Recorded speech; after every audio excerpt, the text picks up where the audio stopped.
Thank you. You may be seated.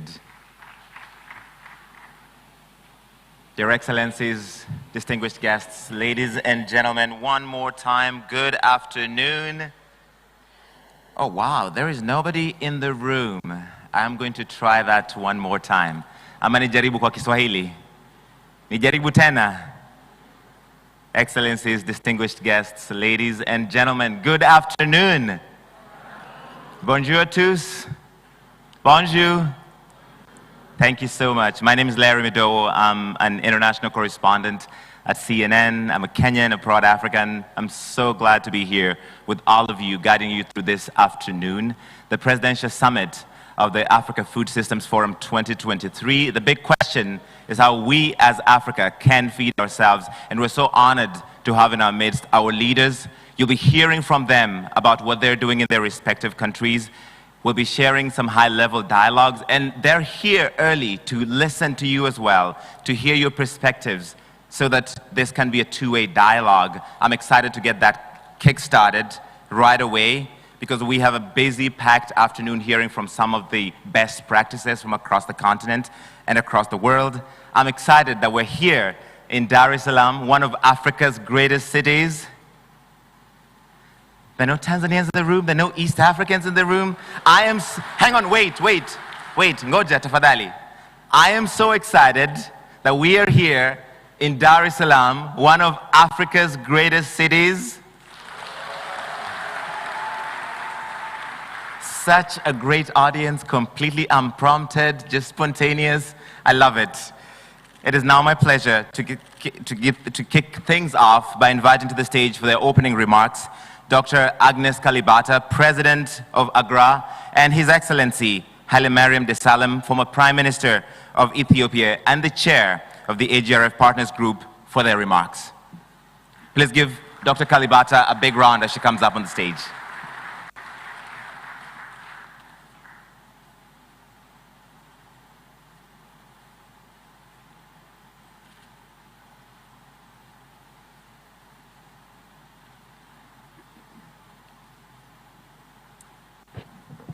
Good afternoon and welcome, Your Excellency.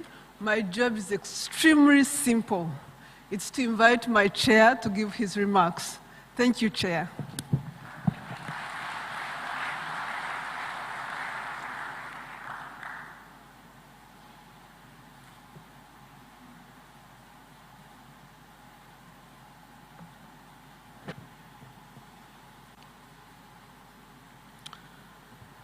Your Excellency, Dr. Samia Suluhu Hassan, President of the United Republic of Tanzania, Your Excellency Macky Sall, Champion for Africa-US Food Security Strategic Partnership Initiative, Your Excellency Dr. William Ruto, Chairperson of the Committee of African Heads of State and Government on Climate Change, Your Excellencies, Heads of State present, Excellencies, former Heads of State and Government, Honorable Ministers present, members of the Diplomatic Corps, distinguished participants, ladies and gentlemen. Today's gathering reflects the very committed leadership to driving food systems transformation in the continent.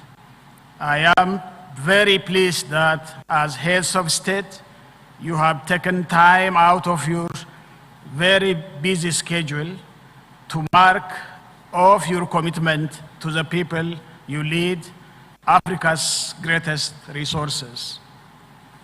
When we were making efforts to mitigate the challenges of COVID-19 on food systems, we were further impacted by the Russia and Ukraine crisis, coupled with the climate vulnerability which persists even today.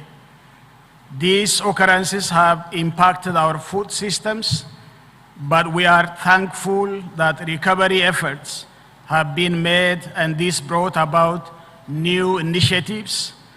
And these initiatives have demonstrated our commitment to recovery. We want to recognize and celebrate these initiatives, as well as consider how much more we can do together. Beyond this recovery initiative, we want to consider practical, sustainable solutions, enhancing food systems in our countries, and how these sustainable solutions backed by innovation and transformational leadership are fit for the purpose and leave no one behind. In view of this, we want to build on these solutions by taking action beyond declarations. These actions must be bold, inclusive, innovative, and sustainable. As a former head of government, I do understand the burden of leadership and the urgency of transforming our food systems. I'm therefore confident that despite the challenge of climate, conflict we see in our continent, and resources constraints, we can and will end extreme hunger by around end of this decade. As the chair of the AGRF Partners Group, this year's Food Systems Forum, hosted by my dear sister, Her Excellency President Suluhu, has demonstrated that we have a very good understanding of what we need and how we can work together as stakeholders to recover, regenerate, and act. Tanzania is able to bring more than 5,000 delegates into Dar es Salaam, and I thank the government of Tanzania for this achievement. And out of these 5,000, 3,000 has come out of Tanzania. It's the best AGRF we have ever seen since it is launched.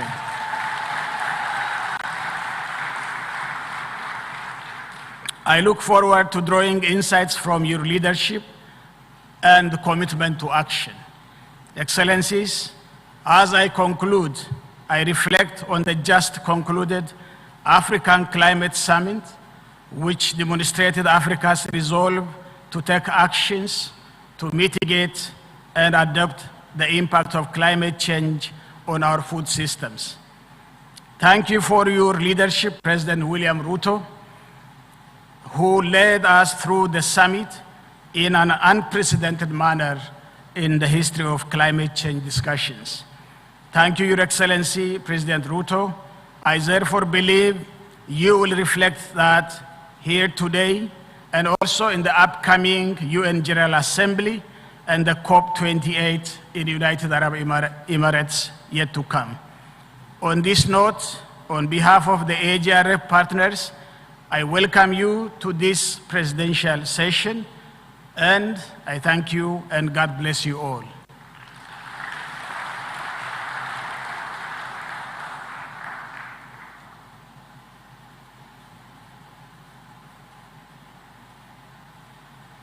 Your Excellency Hamasegenalo, thank you so much. Sikusema kwamba nitazungumza kwa Kiswahili, Kiingereza na Kifaransa. Je parlerai en anglais, Kiswahili et français. And right now, before we go, I'd love for you to turn your attention to the screens and watch this video.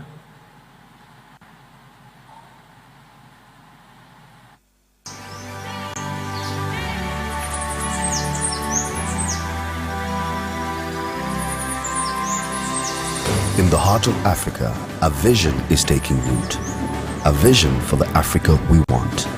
A vision of agricultural and food systems transformation that will nourish our continent and propel us towards a brighter future.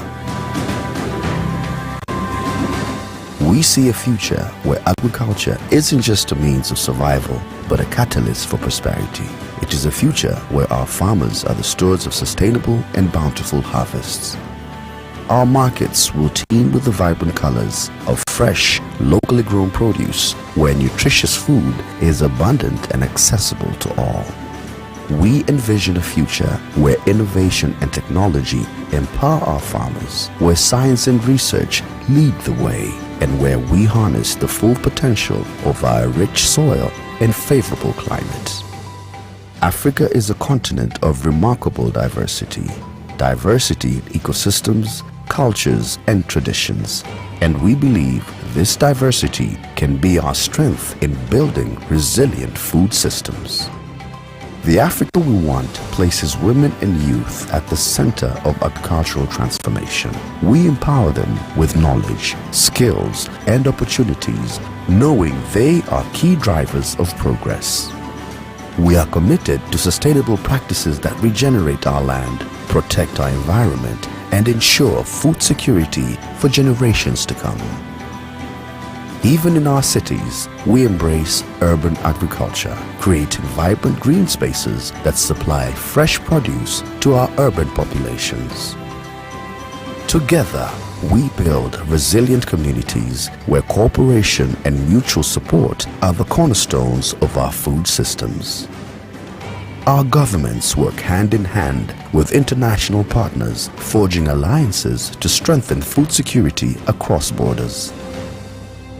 We unite as one continent with a shared commitment to the Africa we want, a vision of agricultural transformation and food systems that ensure no one goes hungry, no one is left behind. It is a future where every meal is a celebration of our resilience, our culture, and our shared destiny. The Africa we want is within our reach. Together, let's cultivate a future where our agricultural transformation and food systems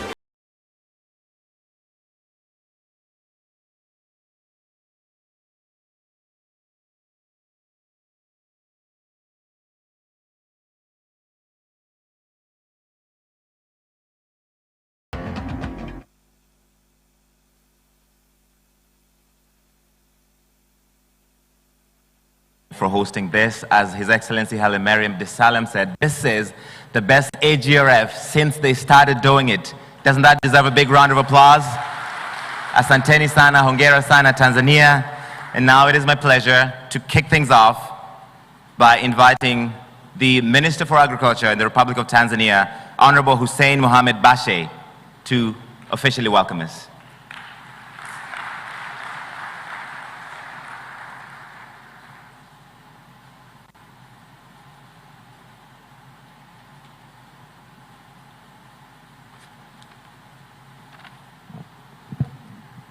Your Excellency, the President of the United Republic of Tanzania, Dr. Samia Suluhu Hassan, Your Excellency, the President of Republic of Kenya, Dr. Ruto, Your Excellency, the President of Republic of Senegal, Your Excellency, the President of Republic of Burundi, former heads of state, ambassadors, Chairman of AGRA, and former Prime Minister of Ethiopia, CEOs, private sector, farmers, youth of Africa, ladies and gentlemen, good evening.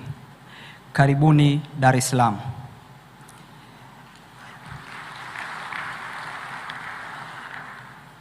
Your Excellencies, today the African Food System Forum is taking place after Climate Summit in Nairobi, after Dakar 2 Summit in Senegal.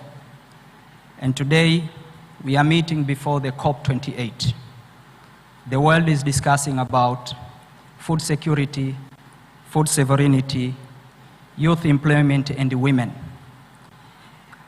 Our leaders, you have given out your position and shown the position of Africa, where Africa wants equity in financing the issues of environment, the transformation of the food security and food system.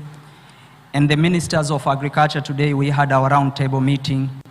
And at the end of this summit, we'll give out our declaration to support what you have agreed in Nairobi and give position to what you have agreed in Dakar.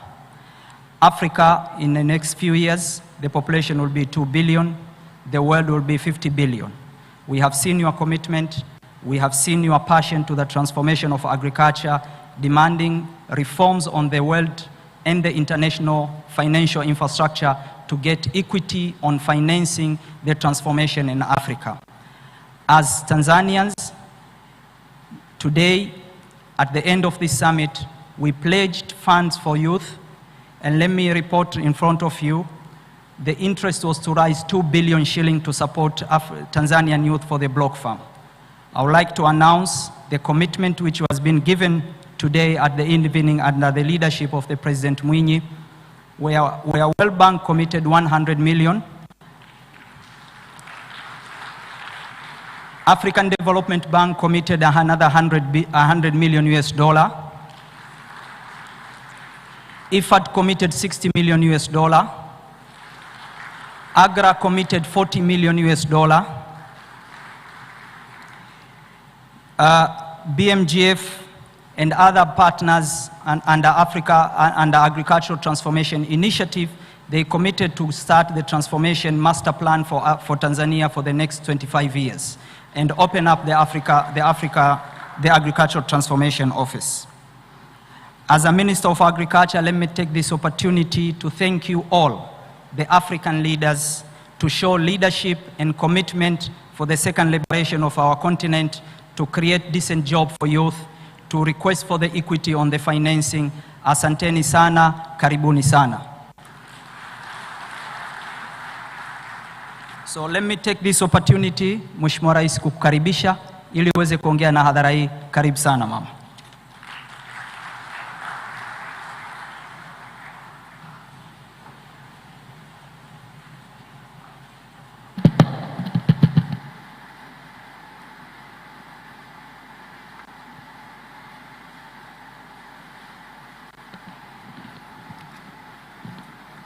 Please be seated. Thank you.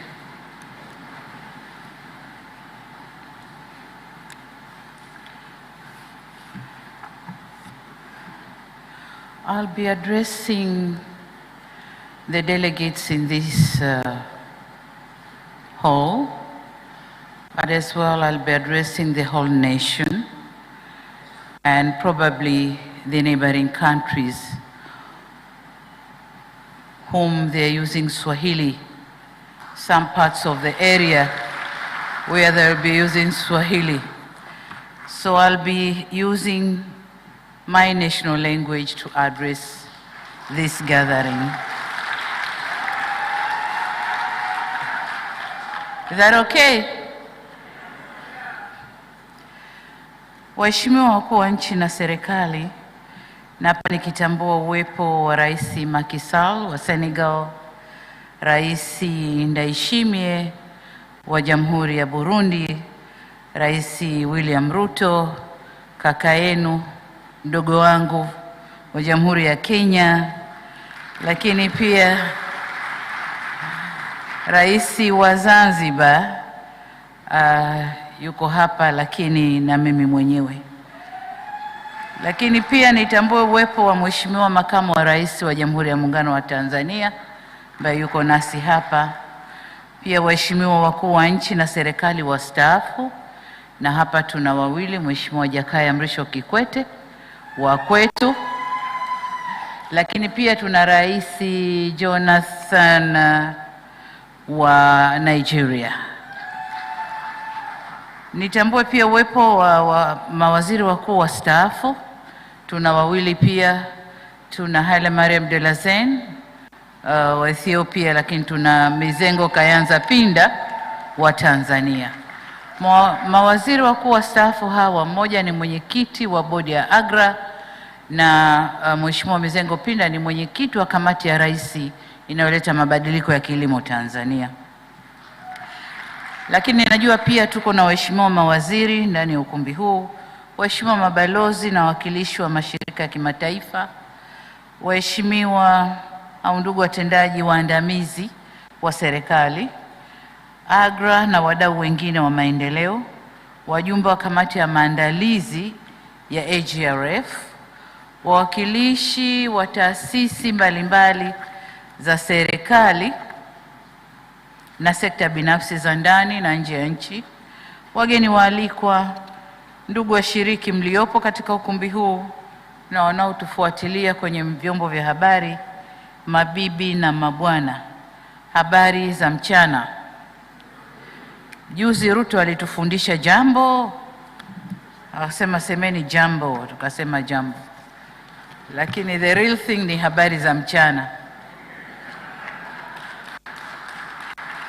hawa Kenya hawa kwenda kusaini mkataba, anasema kuweka kidole mkataba. Inabidi tuwaweke kwenye lessons za Kiswahili.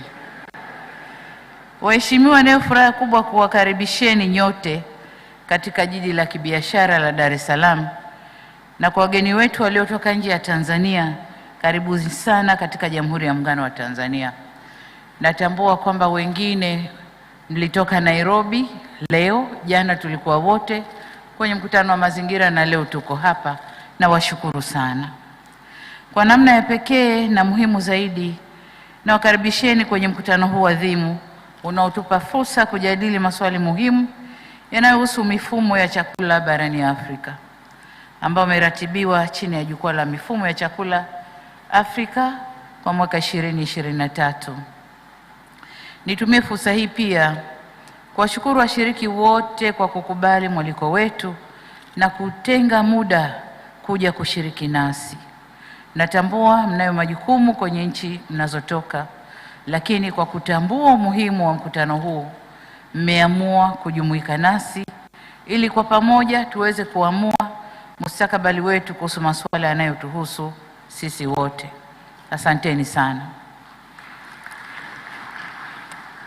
Kwa baadhi ya wageni wetu, uwepo wenu hapa nchini unaweza kuwa ni fursa ya kipekee ya kufurahia uzuri wa Tanzania, ambayo ni miongoni mwa nchi 10 zenye vivutio vingi zaidi vya utalii duniani.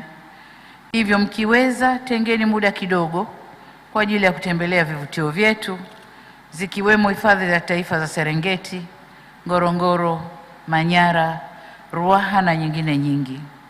Halikadhalika, inachukua dakika 20 tu kwa ndege kuruka kwa hewa kufika visiwani Zanzibar, na kama unataka kufurahia mawimbi ya bahari, basi ni dakika 75 kufika Zanzibar kwa speedboat. Mtafurahia fukwe nzuri, utamaduni pamoja na ukarimu wa Waswahili. Karibuni sana sana Tanzania. Mheshimiwa Marais na ndugu washiriki, napenda kutoa shukrani zangu za dhati kwa Secretariat ya Jukwaa la Mapinduzi ya Kijani Afrika AGRF pamoja na washirika wao kwa kuipatia Tanzania fursa kwa mwenyeji wa Jukwaa la Mifumo ya Chakula Afrika kwa mwaka huu. Kwa hakika ilikuwa ni heshima kwa Tanzania kupata fursa hii baada ya ushindani mkubwa. Hii ni mara ya pili kwa Tanzania kuwa mwenyeji wa mkutano huu, ambapo mara ya kwanza mkutano huu ulifanyika mwaka 2012 jijini Arusha, takriban miaka 13 iliyopita. Tunaikumbuka vyema kauli mbiu ya mkutano wa 2012 ulikuwa ni kukuza uwekezaji na ubunifu kwa ukuaji endelevu wa kilimo na usalama wa chakula, yani scaling up investment and innovation for sustainable agricultural growth and security. Mkutano wa kwanza ambao ulifanyika 2012, wakati huo kakaangu Mheshimiwa Jakaya Kikwete akiwa ndio anaendesha sukani ya nchi hii, ulifanyika kwa mafanikio makubwa na ulikuwa chachu kwa Tanzania kuamka tena na kuleta mageuzi katika sekta ya kilimo, tukisaidiwa na nchi mbalimbali na washirika wa maendeleo AGRA akiwa mmojawapo.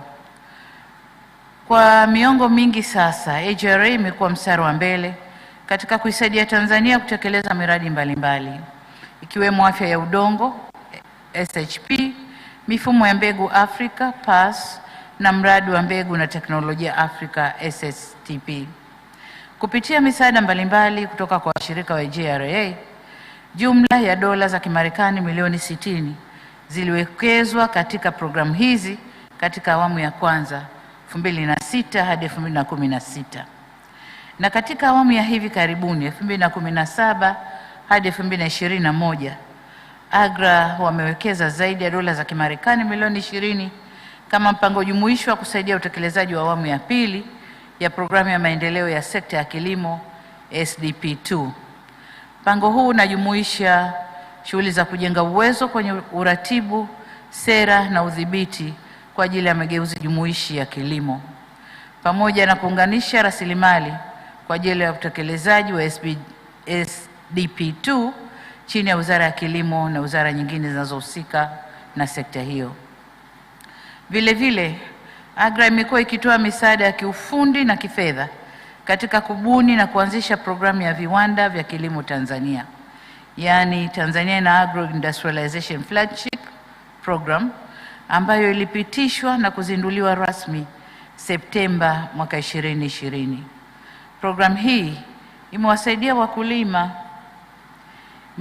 wakulima katika kanda maalum za uchumi wa kilimo, yani agroeconomic zones, ambazo ni kaskazini, kusini, nyanda za magharibi na Zanzibar. Na kwa kipindi cha 2022 hadi 2030, AGRA imejipanga kusaidia kuwekeza katika kilimo himilivu, yani resilient agriculture, kupunguza umaskini kwa wakulima wadogo, kuboresha lishe, kukabiliana na athari za mabadiliko ya tabia nchi kwa maana ya climate change adaptation, na kuwezesha wanawake katika ujasiriamali. Na leo hii, kwa kuangalia programu ya mkutano huu na yote ambayo yamekuwa yakiendelea hapa tangu siku ya kwanza ya jukwaa hili, ambapo shughuli zenu zimegawanywa kwa kuzingatia kauli mbiu ya mkutano huu ambayo inasadifu vyema na maudhui ya mkutano huu, yani Recover, Regenerate and Act. Napenda kusema asanteni sana AGRA.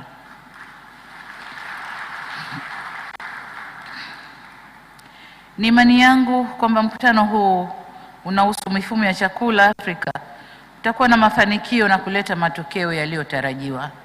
Kwa upande wetu kama wenyeji wenu, tumejidhatiti na tutajitahidi kuhakikisha malengo ya mkutano huu yanafanikiwa. Waheshimiwa viongozi na ndugu washiriki, mashaka yanayoikabili Afrika katika usalama wa chakula yameelezwa kwa uzito wake na wengi waliopata fursa kuzungumza katika mkutano huu ulioanza juzi tarehe 5 mwezi wa 9. Tangu juzi, wataalamu na mawaziri wamekuwa na mijadala hiyo, na asubuhi ya leo kulikuwa na mkutano wa vijana wa Afrika ambao ndio wanaolengwa katika mageuzi ya kilimo. Walipata fursa ya kueleza changamoto wanazokabiliana nazo katika safari ya kujiendeleza kupitia kilimo. Vijana walibainisha ukosefu wa taarifa sahihi, ukosefu wa ardhi, mitaji kwa ajili ya uwekezaji, kuibuka kwa maradhi duniani na athari za mabadiliko ya hali ya hewa ama mabadiliko ya tabia nchi kuwa ni vikwazo vikubwa vinavyosababisha serikali zetu kupunguza uwekezaji kwenye kilimo. Vijana walitaka viongozi wa Afrika kutumia wakati huu wa changamoto nyingi duniani kuwa ni fursa kwa kufanya mageuzi ya sera na mifumo ya kilimo katika nchi zao, na kwamba vijana wawezeshwe kuzalisha kuendana na mahitaji ya dunia. Kutokana na utajiri wa mali asili zilizopo barani Afrika, fursa zilizopo barani Afrika, bara hili lilipaswa litoe suluhisho kwa changamoto za mifumo ya chakula duniani. Tumebarikiwa kuwa na 65% ya ardhi yote inayofaa kwa kilimo duniani. Tumebarikiwa na utajiri wa 60% ya watu wetu kuwa ni vijana ambao ni nguvu kazi kubwa. Tumebarikiwa maji katika mito na maziwa makubwa, na vile vile tumejaliwa madini yanayoweza kutupa fedha za kutosha kuwekeza kwenye kilimo endelevu. Pamoja na yote hayo, Afrika tumebaki kuwa walalamikaji badala ya kutafuta suluhisho kuelekea njia itakayoleta mapinduzi ya uchumi wa kijani. Inakadiriwa kwamba zaidi ya Waafrika milioni 283 wanalala na njaa kila siku. Wengine wanapata utapiamlo na magonjwa yanayohusiana na lishe. Kibaya zaidi, wapo wanaokufa kwa kukosa chakula. Hii ni aibu na hali hii haikubaliki hata kidogo. Tupo hapa pamoja na IGRF na washirika wa maendeleo, sekta binafsi, wasomi na wataalamu kutoka Afrika na duniani kujadili kadhia hiyo, kubadilishana uzoefu kuhusu namna ya kuendeleza minyororo ya thamani ya bidhaa za kilimo na kujadili mipango ya kuimarisha usalama wa chakula na ustawi wa kiuchumi barani Afrika. Ili kuyafikia malengo hayo, sisi kama viongozi wa Afrika hatuna budi kufanya tathmini ya vipaumbele vyetu na kuvinasibisha na mahitaji ya sasa katika muktadha mpana wa kidunia, ili tuweze kuyafikia mageuzi tunayoyataka katika mifumo ya chakula na kuifanya sekta ya kilimo kutufikisha katika Afrika tunayoitaka. Ninatambua tumejiwekea ahadi kadhaa, ikiwemo kuongeza bajeti katika kilimo, kuimarisha ukuaji jumuishi wa sekta ya kilimo na kuhamasisha ushiriki wa sekta binafsi. Tulitoa ahadi hizi ili kutekeleza ajenda ya Umoja wa Afrika ya Comprehensive African Agriculture Development Program ya mwaka 2003. Tulitoa ahadi hizi pia ili kutekeleza azimio la Malabo la mwaka 2014. Sasa katika kuzitekeleza ahadi hizi, Tanzania imeshajiwekea mipango na mikakati kadhaa, ikiwemo: moja, kuendelea kutekeleza programu madhubuti ya maendeleo ya kilimo, yani Comprehensive African Agricultural Development Program, tangu ilipoanzishwa mwaka 2003, pamoja na azimio la Malabo la mwaka 2014 kuhusu kuongeza kasi ya ukuaji wa sekta ya kilimo, yani the 2024 Malabo Declaration on Accelerated Agricultural Growth. Miongozo na maazimio hayo yanaelekeza nchi za Afrika kutenga angalau 10% ya bajeti kwa ajili ya kilimo, kukuza sekta angalau kwa 6% kwa mwaka, na kutoa fursa za ajira kwa vijana angalau 30% katika minyororo ya thamani katika kilimo, na kuongeza biashara ya bidhaa na huduma za kilimo ndani ya bara la Afrika. Pili, tunalotekeleza ni kwamba katika mwaka wa fedha 2022 na huu 23-24, serikali iliongeza bajeti ya kilimo mara 4 zaidi ya ilivyokuwa mwaka 2021. Ikilinganishwa, tumeongeza bajeti kutoka dola za Marekani 125 milioni hadi dola za Marekani milioni 400 kwa mwaka, kuanzia mwaka 2021 mpaka tunavyoendelea hivi. Vile vile serikali imeanza kutekeleza ajenda ya 1030 au ajenda 1030 inayolenga kuongeza ukuaji wa sekta ya kilimo hadi 10% ifikapo mwaka 2030, ambacho ni kiwango kikubwa ikilinganishwa na 4% karibu 4 ya sasa hivi. Tanzania imejidhatiti kuingia kwenye masoko ya chakula ya kikanda na kimataifa ili kukidhi mahitaji ya chakula katika nchi mbalimbali. Tunaamini Tanzania inayo fursa ya kuwa mzalishaji na msafirishaji mkubwa wa mazao kama mahindi, mchele, mboga na mafuta ya kula katika Jumuiya ya Afrika Mashariki, Jumuiya ya Maendeleo Kusini mwa Afrika na nchi nyingine za Afrika na dunia kwa ujumla. Sasa, ili kuchochea kilimo biashara, nchi yetu inatekeleza miradi ya kurahisisha usafiri na usafirishaji wa bidhaa kupitia nchi kavu, yani roads and railways, kupitia bahari na angani. Vile vile tuna miradi mikubwa ya kuzalisha nishati na kujenga mifumo ya mawasiliano ya haraka baharini, Tanzania Broadband System na 2 Africa System au project, ili kuwezesha kupatikana kwa maendeleo yanayotarajiwa. Jitihada hizi zote zinalenga kuharakisha na kurahisisha biashara kati ya Tanzania na nchi nyingine za Afrika, hususan kupitia ukanda huru wa biashara barani Afrika FCFTA, ambapo tayari tumeanza utekelezaji kwa baadhi ya bidhaa na nchi 7 za Cameroon, Misri, Ghana, Kenya, Mauritius, Rwanda na Tunisia. Tanzania vile vile Ili kurahisisha upatikanaji wa fedha kwa ajili ya kilimo, Benki Kuu ya Tanzania imeyaelekeza mabenki kupunguza riba za mikopo ya kilimo hadi kufikia 9%. Tunaendelea na jitihada za kuwavutia wanawake na vijana kwenye kilimo, ufugaji na uvuvi, na jitihada hizi zinaratibiwa chini ya programu ya Jenga Kesho Iliyo Bora au Building a Better Tomorrow, ambayo imezinduliwa na inatekelezwa maeneo mbalimbali nchini.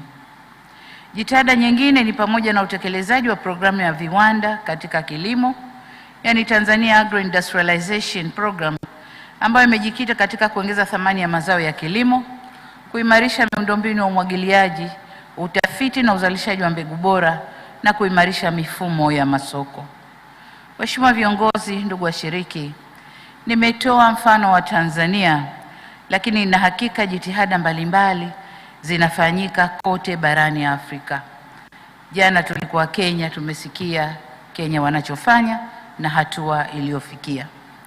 Hivyo ni rai yangu kwa washiriki wa maendeleo au washirika wa maendeleo, washirika wa AGRF na sekta binafsi kuziunga mkono serikali za Afrika katika jitihada za kuendeleza sekta ya kilimo. Hatua hizi ni muhimu sana katika kuimarisha mifumo ya chakula na kuhakikisha uendelevu wake. Na katika muktadha huo huo, natoa wito kwa Afrika kuonyesha mshikamano na nchi ambazo zinakabiliana na changamoto kubwa za njaa na usalama wa chakula kutokana na sababu mbalimbali ambazo nimezitaja hapo mwanzo katika hotuba hii. Waheshimiwa viongozi na ndugu washiriki, Tanzania ipo tayari kushirikiana na wadau mbalimbali pamoja na washirika wa maendeleo katika kutumia fursa za uwekezaji zinazolenga kuleta mageuzi katika mifumo ya chakula nchini. Ni matumaini yangu kwamba mkutano huu utakuja na mapendekezo yatakayoliwezesha bara letu kuhakikisha uendelevu wa kilimo na mifumo ya chakula, kubuni mikakati kuhusu namna ya kushirikiana katika kushughulika na changamoto ya usalama wa chakula na lishe miongoni mwa nchi za Afrika, kufungua fursa za kilimo, biashara na fedha kwa ajili ya kusaidia mifumo ya chakula kwenye ngazi za kitaifa, kushirikishana katika taarifa na uzoefu pamoja na kutumia teknolojia na mbinu za kisasa ili kujenga mifumo endelevu ya chakula, hasa katika uzalishaji, afya ya udongo, uongezaji wa thamani, utafiti na masoko, kuimarisha biashara kikanda ili kuongeza usalama na uhimilivu wa chakula, na kutekeleza ahadi za nchi za kutatua changamoto ya ajira kwa vijana, ambapo kila nchi itatoa au itatoka kwenye mkutano huu ikiwa na malengo pamoja na mikakati ya kuyafikia malengo tuliyojiwekea. Waheshimiwa viongozi, ndugu washiriki, mabibi na mabwana, sasa nihitimishe kwa kuwashukuru tena kwa kuungana nasi katika mkutano huu na niwatakie kila laheri katika maazimio yenu. Asanteni sana kwa kunisikiliza. Karibuni Tanzania.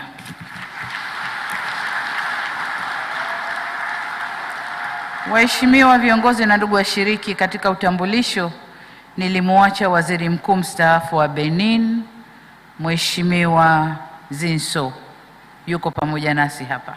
Asante sana.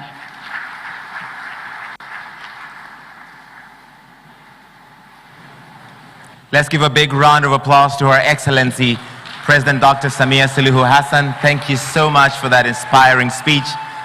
Asante sana kwa hotuba hiyo. Alisema kwamba sisi wa Kenya Kiswahili kidogo ni kibovu. Amesema sana. Lazima nimtetee rais wangu Ruto, kwa sababu najua sisi wa Kenya na wa Tanzania sisi ni mandugu wa karibu.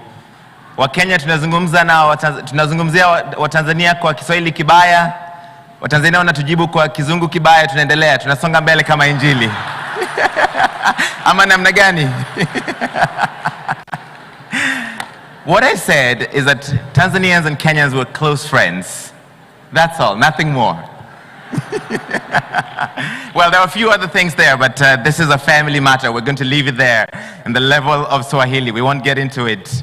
Najua, our foreign ministers, January Makamba and Alfred Mutua, understand. So we will leave it there. They can discuss later among themselves.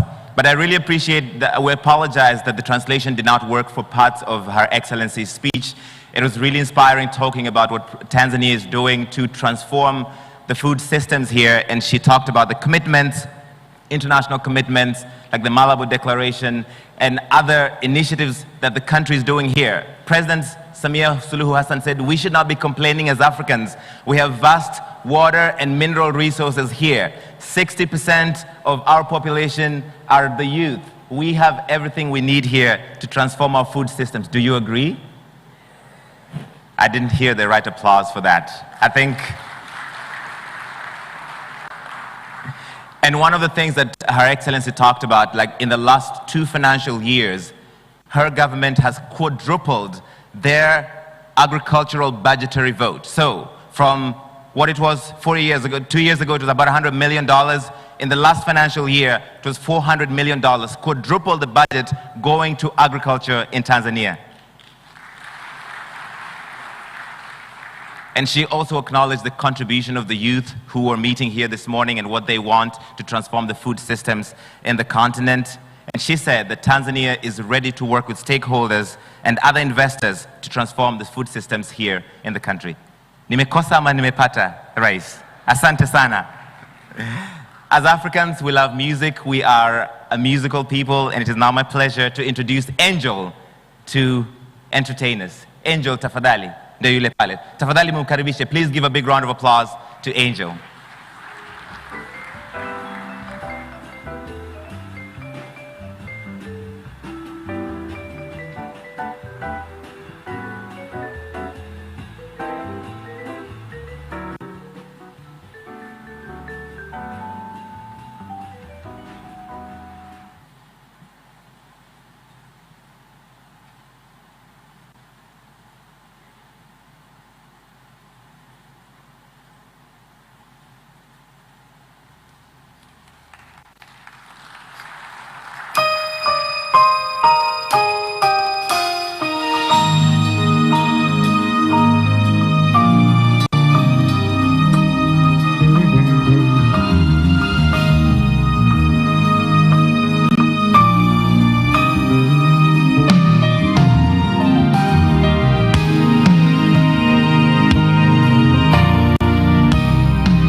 vijana wenye nguvu na wachapakazi, ardhi iliyojaa rutuba na fursa nyingi kwenye kilimo. Kwani nini hame bara langu niende kwingine na hapa kuna mafanikio? Wazee wetu walileta uhuru, ni wakati wetu kwa uhuru wa uchumi. Viongozi tupeni nafasi, tupeni mitaji, tupo tayari.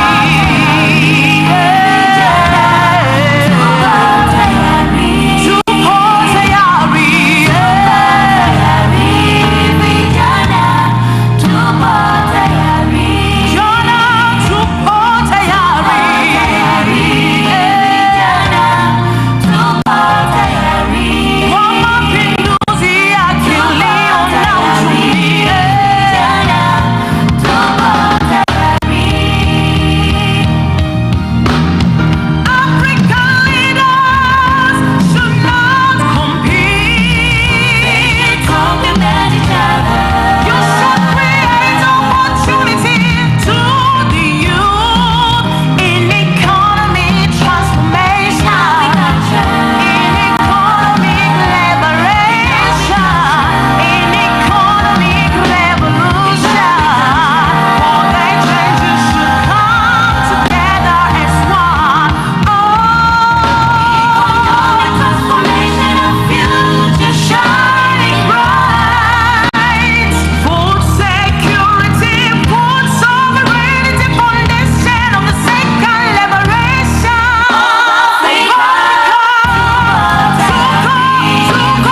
Asante sana, Angel.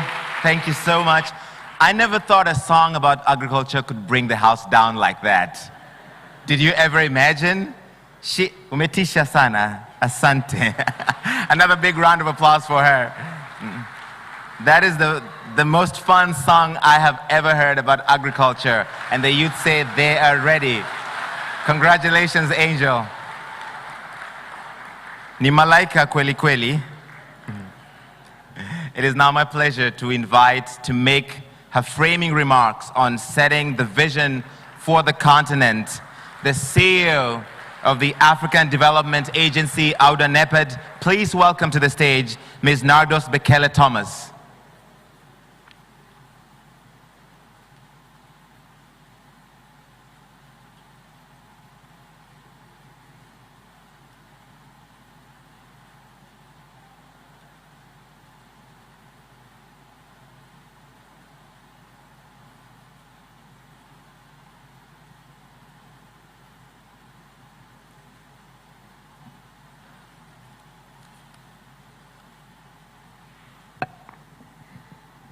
Good afternoon, everybody.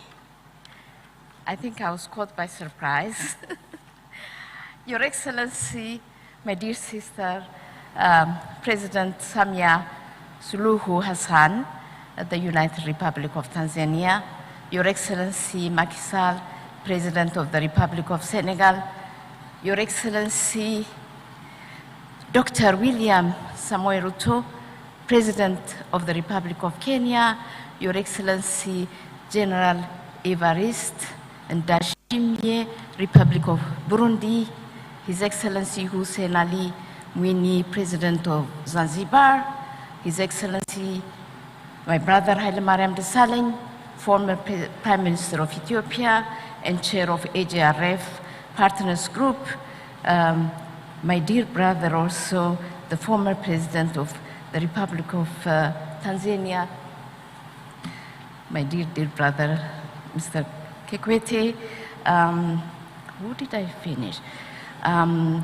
The honorable ministers present today, my dear sister, who's brought us together, who is the president of AGRA, my predecessor and my dear brother, His Excellency Dr. Ibrahim Hassan Mayake, His Excellency, the former president of Nigeria. I'm so sorry. Well, you know, I'm a Nigerian, so I should pay you respect, partly Nigerian. And all protocols observed. And my sister from the UN, I'm just looking around, and I guess if I've forgotten people, former Prime Minister of Benin, also a good friend, Lionel Zunsu. All other partners who are here, I see the Vice President of IFAD and other partners from BMGF and others. Please excuse me if I break protocol. It's just too much to recognize everybody, and you, in all your capacities, you are all distinguished. All protocols observed. I'm truly honored to address you, Your Excellencies, on issues of food security, issues that are foremost on our development agenda as continent. Before I delve into the substantive issues, allow me to congratulate His Excellency, Her Excellency, President Samia Suluhu Hassan for hosting us today to what seems to be a very successful summit. Congratulations, my dear sister. As always, the warmth and hospitality of the people of the United Republic of Tanzania is a source of pride and joy for all Africans. I would also like to congratulate His Excellency President William Ruto, who earlier this week hosted a highly successful first ever African Climate Summit in Nairobi. The Nairobi Declaration on Climate Change, agreed by heads of state at the just ended summit, offers a clear continental vision for tackling climate change while also pursuing our development goals. I would also like to congratulate His Excellency, the President of Senegal, His Excellency Macky Sall, for the Food Summit that was held last year in Dakar. Excellencies, distinguished guests, I should say that today, more than ever, there is a resounding message echoing from every corner of Africa, and it is crystal clear. From our leaders, government officials, to our esteemed development partners, from the dynamic private sector to the tireless champions of civil society, and above all, our women, our youth, the heartbeat of our future, our voices unite as one. Africa is a nation rising against all odds. We are rewriting our narrative, one that has too often been overshadowed by the paradox of plenty, where abundance coexisted with deprivation. Today, we stand united, acknowledging that this narrative is changing. Africa is awakening to the realization that we possess not only the resources, but the resilience, the innovation, and indomitable willpower to overcome our challenges. We are and remain the architects of our destiny. Building, ladies and gentlemen, resilient and inclusive food system for our continent is the most pressing challenge of our generation. As we speak, more than 250 million Africans are hungry, with the world still emerging from the devastation of the COVID pandemic and the ongoing Ukraine-Russia war. Hunger and malnutrition on our continent is set to worsen in the coming years. A worsening climate crisis, alarming rates of land degradation, and persistent marginalization of a large majority of smallholder farmers, especially women and youth, are a dangerous cocktail of mutually reinforcing crises that are converging into a perfect storm that would further threaten our food security and livelihoods. Excellencies, I concur with the conveners of the summit on the need for a quantum leap if we are to overcome the challenge of food insecurity on the continent. The current food crisis is a wake-up call for the continent to take immediate action and steps to radically transform our food systems.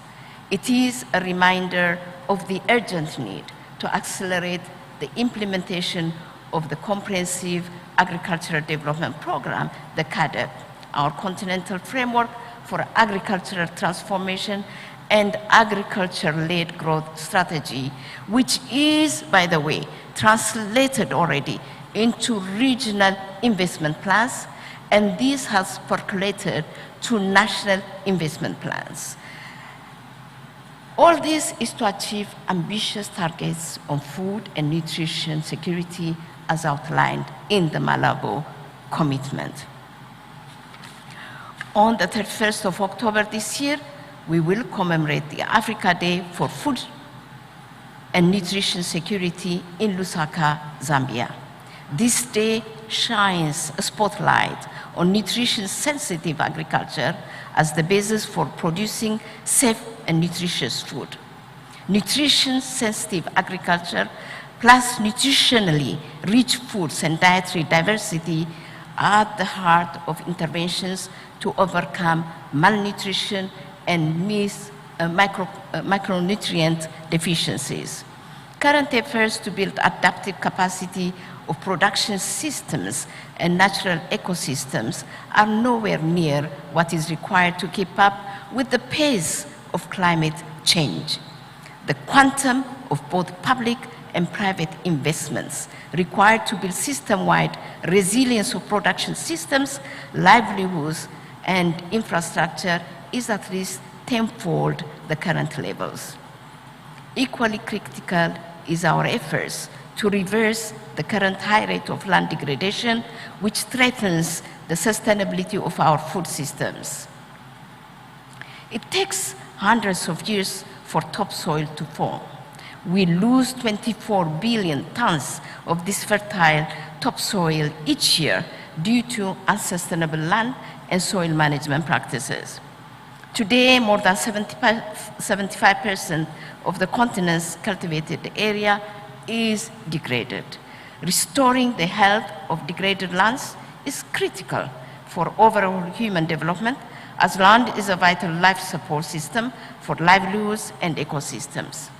Healthy soils provide the foundation to raise the agricultural productivity, increase on-farm biodiversity, and reduce the pressure to expand agriculture into fragile natural ecosystems.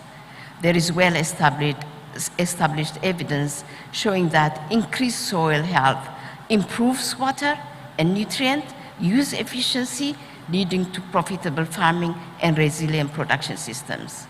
The African Fertilizer and Soil Health Summit, planned for 5 to 6 November 2023, is a result of growing appreciation by African heads of state that our soils are the bedrock of our food systems.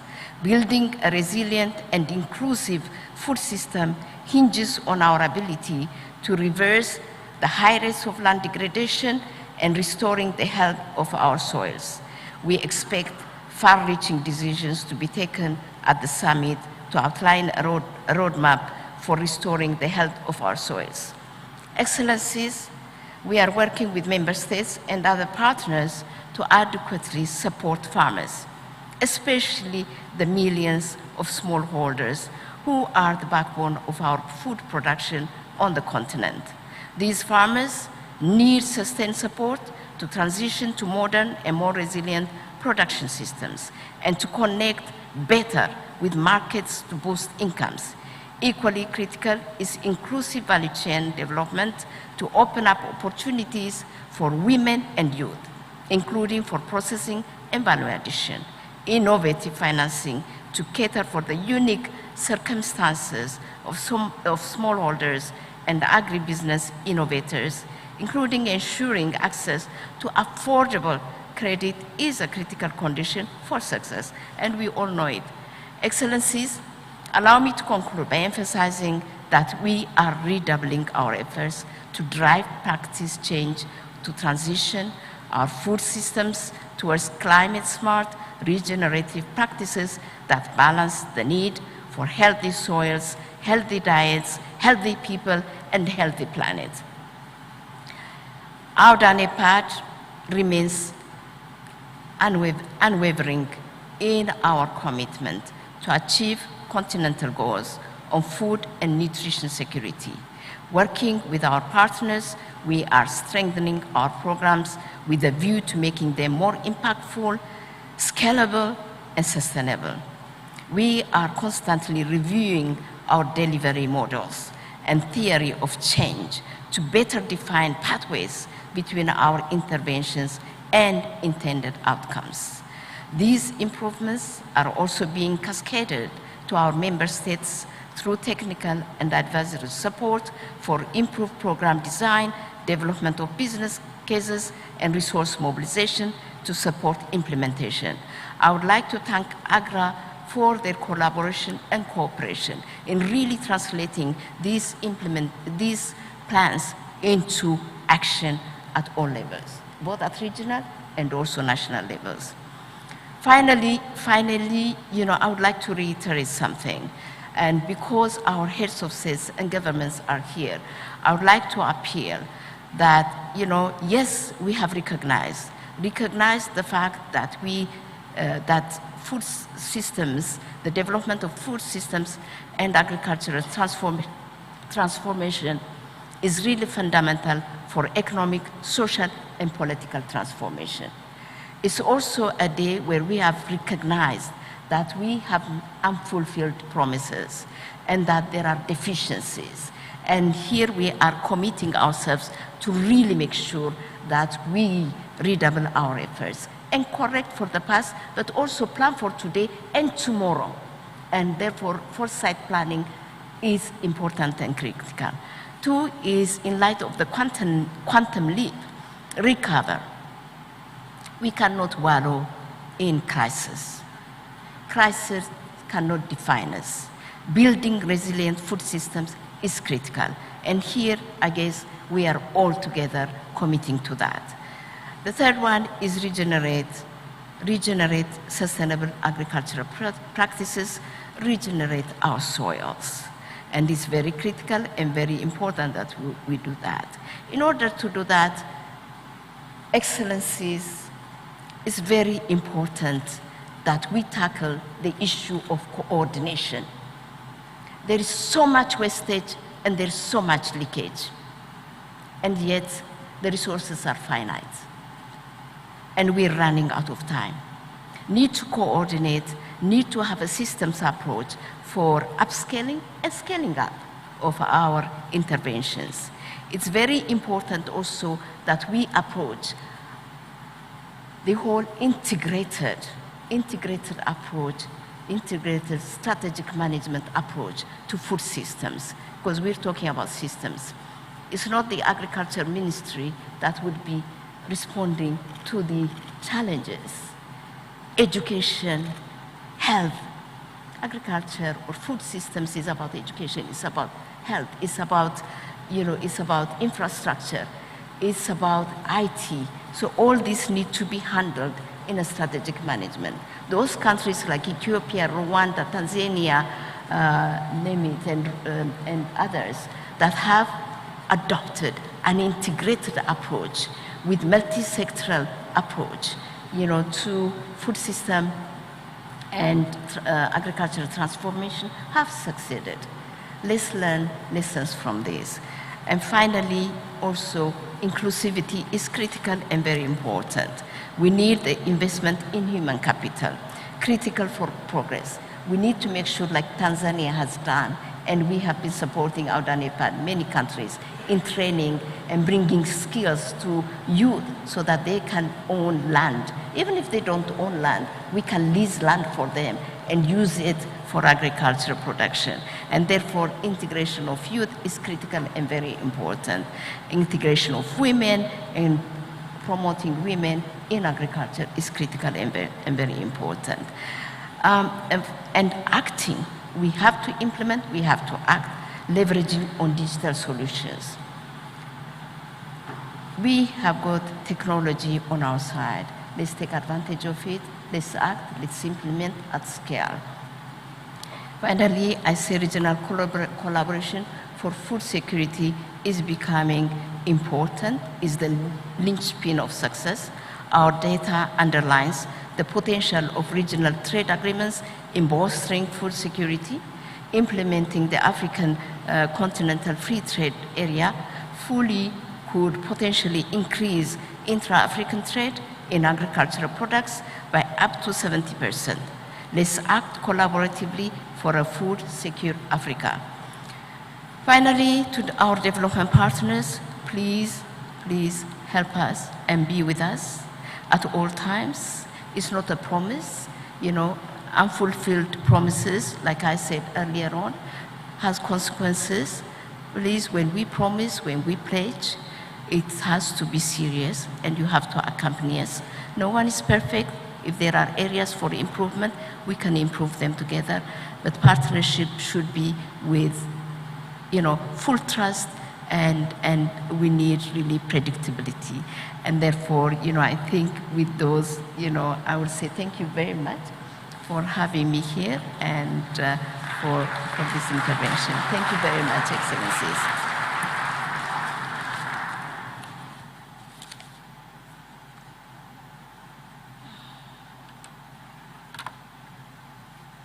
Another round of applause for her, please. Thank you. She said we cannot wallow in crisis, and she talked about some of the crisis we're facing. It's now my pleasure to introduce the first of two panels we'll have this afternoon, quick conversations, and she already set the stage for us. With the quantum leap for food security, that's going to be our first conversation. I have three speakers coming up here to chat real quick. Ms. Melinda Bohannan is the Director General of the Humanitarian and Development at the Foreign Commonwealth and Development Office of the UK. Please join me on stage, Melinda. Also, please give a big round of applause. She came a long way to talk to us. Also joining her on stage is Mr. Roger Voorhuis. He's the President, Global Growth and Opportunity Division at the Bill and Melinda Gates Foundation and a member of the AGRA Board. And last but not least, Mr. Svein Tor Holzeta, President and CEO of Yara International.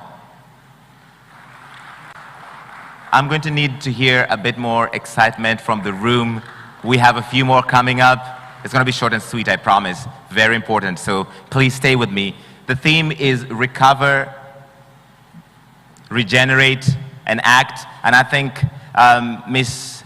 Bekele Thomas talked about one of those issues. We keep talking about the Ukraine war and how that's affected Africa's food systems, the grain that we depend on from Ukraine. So I'm sure they will be talking about that, as well as highlighting practical solutions and the role of sustainable farming practices on the continent. And finally, on the subject of ACT, they will be outlining actionable strategies for mobilizing investments and required policy and financial reforms, both from the public and the private sectors. The only lady in the group gets to go first. Melinda, please go ahead. Thank you. Ladies and gentlemen, excellencies, it is an absolute honor to be part of this panel representing, thank you, His Majesty's government and the United Kingdom's partnership with Tanzania.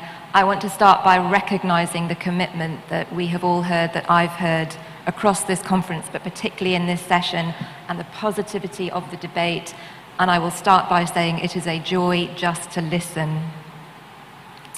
I want to start though with a focus on recovery and why it matters.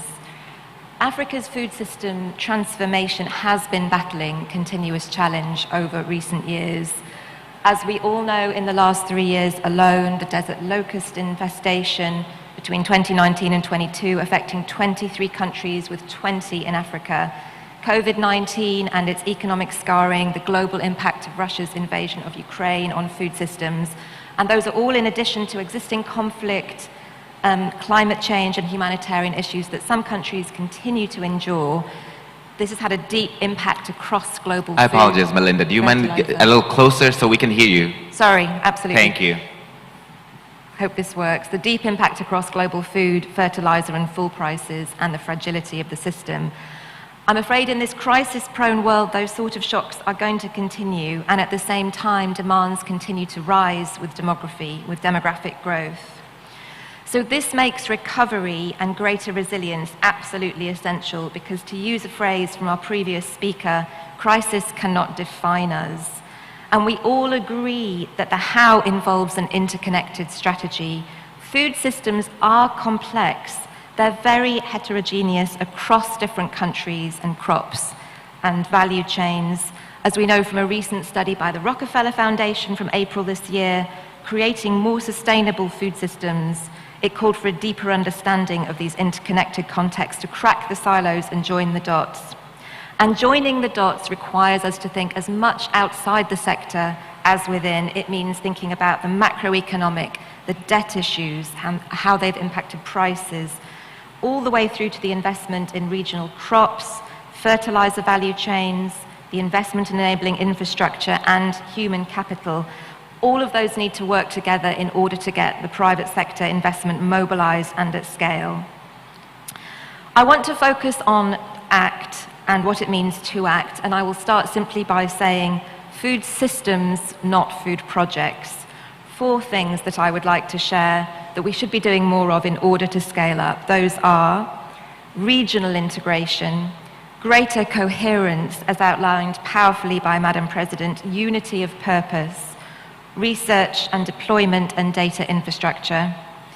Firstly, regional integration. This really does support the scaling up of regional crop and fertilizer value chains. We know that focusing on infrastructure needs of a particular crop along a regional transport corridor, rural roads, storage, processing, aggregation, and so forth, will improve connectivity between smallholder farmers and markets, between surplus and deficit food production areas, and intra-regional and continental trade in raw and processed agriculture staples, fruits and vegetables. It's important for partners to act together through a regional lens.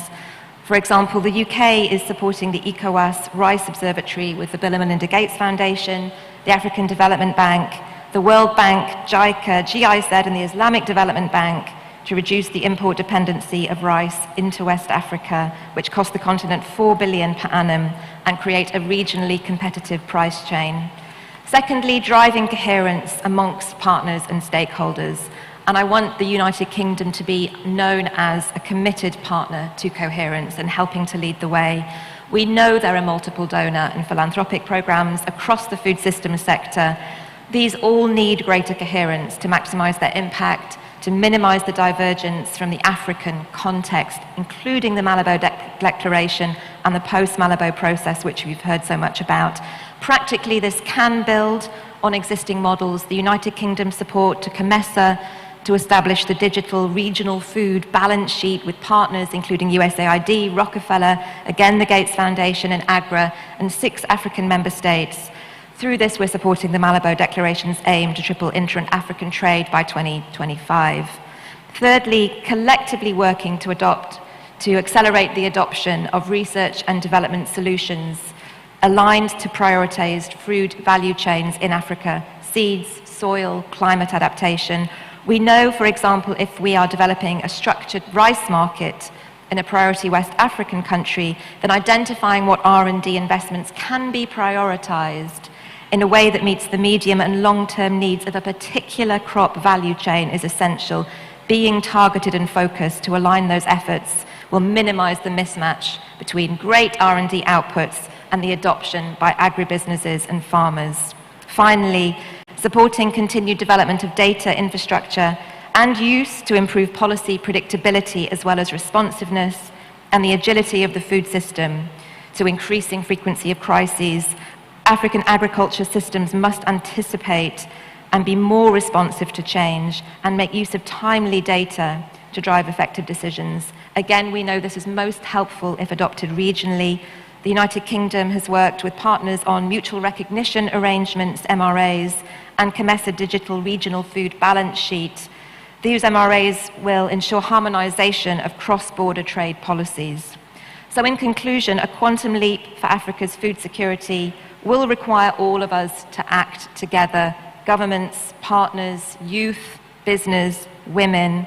We know action for transformation requires us to act regionally, work in partnership, and anticipate those future trends to ensure resilience and agility and responsiveness and growth.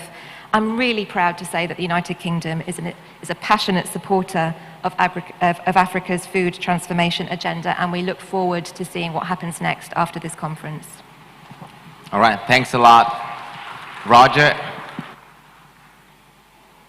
Your Excellency, Madam President, thank you for inviting us here today. I just want to actually start by saying what an exceptionally inspiring week it has been in Africa. I started the week in Kenya for the Climate Summit, and President Ruto, thank you for your leadership there. You have made an incredible statement of Africa's commitment in leadership and climate. And then, Madam President of Tanzania, the focus today has been one of the most successful AGRFs I have ever seen as a board member of AGRA. So thank you for inviting me here today. I have to tell you, I'm a little intimidated with all these heads of state to sit here as a non-African and talk about the quantum leap in African food productivity. You're doing a good job so far. I'll try my best. I raised my family just next door in Malawi, so I know a little bit about African agriculture, and I know a little bit of the lessons I've learned and the mistakes I've made. What I will tell you is a couple things. We've entered this season around 3 C's, we call them in the Gates Foundation, around COVID, around conflict, and around climate. And today, as the Minister of Agriculture in Tanzania talked about, we had a roundtable with African ministers. And what we heard were African solutions and African ideas for building resilience and for recovery. And I got to tell you, I was both inspired and challenged because the future ahead requires not just recovery, but it's going to require a quantum leap in growth. And that growth is going to have to come from a known formula, but applied to a new situation in the face of the headwinds of climate change. So we've got to build a sustainable food system in Africa, and we've got to do that through smallholder farmers. In my lifetime, there have been the greatest number of people that have ever in the history of the world come out of poverty. First in China, second in South Asia. And I stand or sit here today with a commitment from the Gates Foundation that we would love to see the third wave of poverty reduction in the world come out of sub-Saharan and come out of African continent as a whole. And the possibility of doing that is what we've all learned is out of smallholder farmer productivity, increased investment in innovation, and a focus on women and girls at the center of development. Now, what I'll say is that there are three areas that we're going to try and emphasize as the Gates Foundation. One is to build a safer, more sustainable, more equitable food system that everyone needs to be at the table. It's going to have to be broad-based, where governments and sovereign states make commitments to agriculture. It's going to have to include the private sector, and it's going to have to improve the civil society where possible to hold us forward in what needs to be done that makes an impact on the lives of low-income people. Second, women are the backbone. New RCT that is coming out of West Africa actually shows that if you have a gender-intentional focus on agriculture, you can actually increase productivity 20%. Right now, women, on average, for the same amount of productive work in agriculture, earn 18% less. Where, if we're all looking for jobs, we're looking for GDP, just increasing gender-intentional agriculture gives you a boost of almost 18 to 19%. And that's a first place we're going to have to begin. And the third area for the Gates Foundation to make a quantum leap is around innovation. Everyone knows that our chairman, Bill Gates, founded Microsoft on the idea of innovation. We focus on that, and we focus it in agriculture in four areas: in animal genetics and animal health, in crop genetics, and in building new seed systems that actually can deliver for crops that are often neglected around the world, but are extremely important in Africa.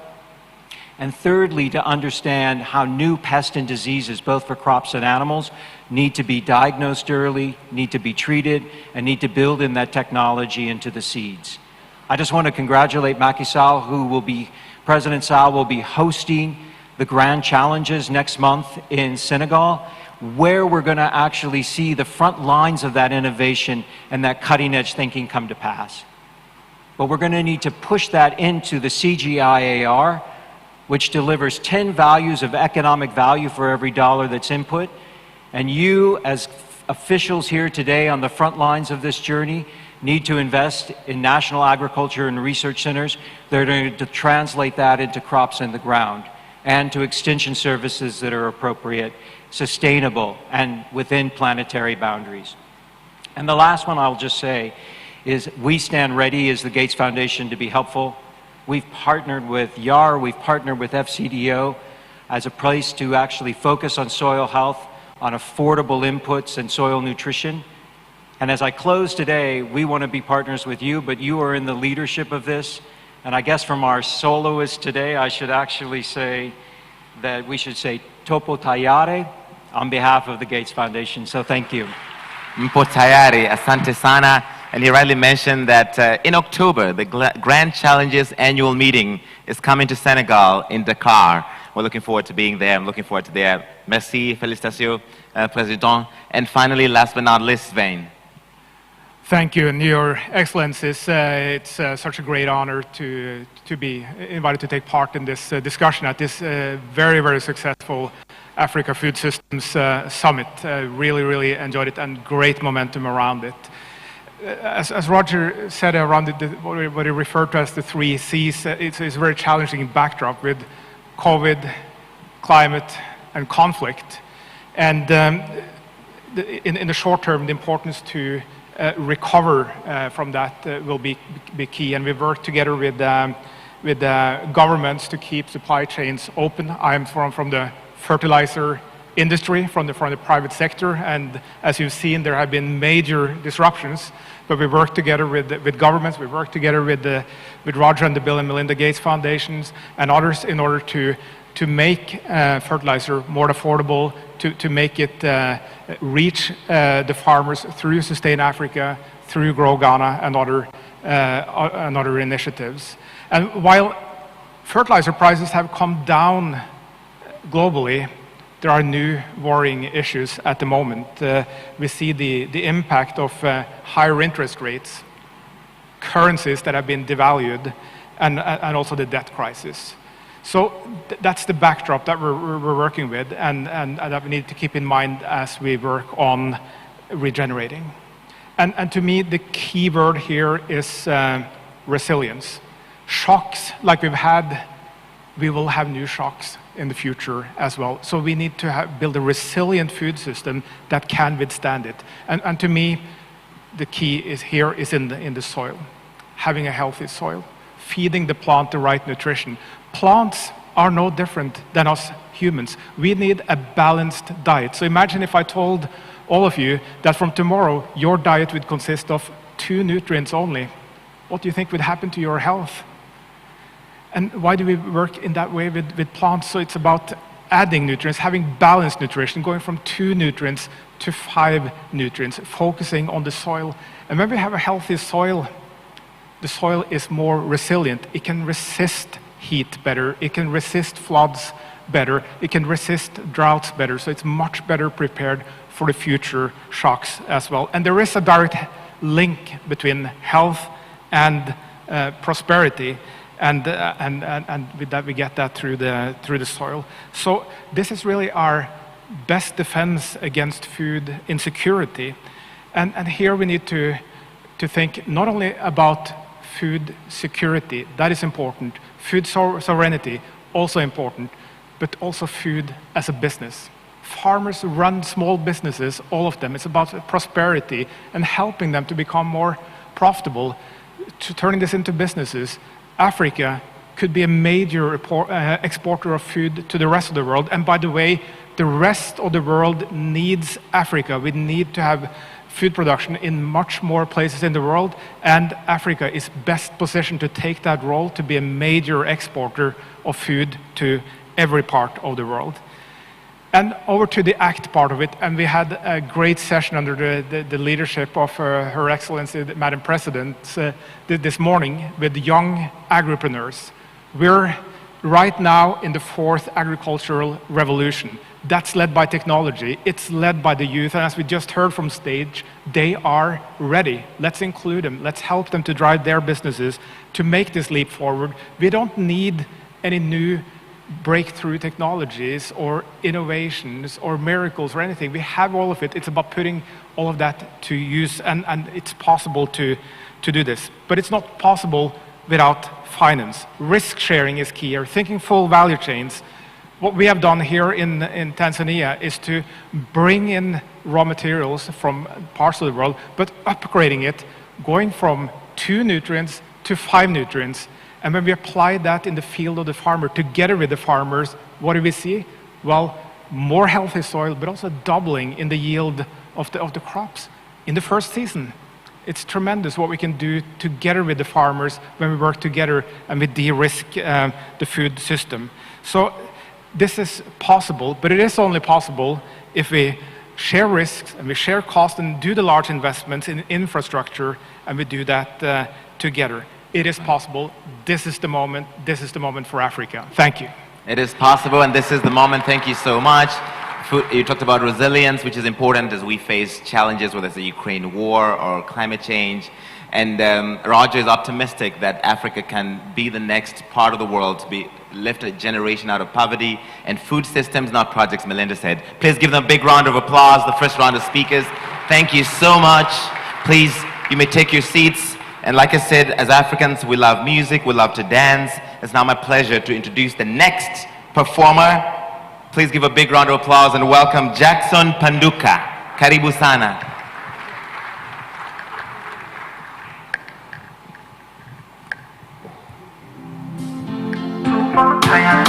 Tanzania, kuilisha dunia, kuilisha Afrika, kuilisha dunia. Samia ongoza njia, tuna imani nawe. Kilimo biashara, umeonesha nia. Naye Waziri Bashe amesema kwamba tupenda kuona vijana waje kuwa manamba tena kwenye nchi yao. Ardhi katoa mama, mibiti imepamba moto. Tujitosheleze kwa chakula, tuilishe na dunia. Ardhi katoa mama, vijana sawako shamba. Lengo tupate chakula tele, tuhudumie Afrika. Dr. Samia champion, na ndiye mbeba maono. Amelenga kondoa masikini kupitia sekta kilimo. Huyo ndo mama Chifangaya, Samia mama, tunakuombea sana. Miundombinu ya kilimo iko sawa tayari kwa uzalishaji, hivyo karibuni sana wafanya biashara na wawekezaji. Naye Waziri Bashe amesema kwamba tupenda kuona vijana waje kuwa manamba tena kwenye nchi yao. Ardhi katoa mama, mibiti imepamba moto. Tujitosheleze kwa chakula, tuilishe na dunia. Ardhi katoa mama, vijana sawako shamba. Lengo tupate chakula tele, tuhudumie Afrika. Dr. Samia champion, na ndiye mbeba maono. Amelenga kondoa masikini kupitia sekta kilimo.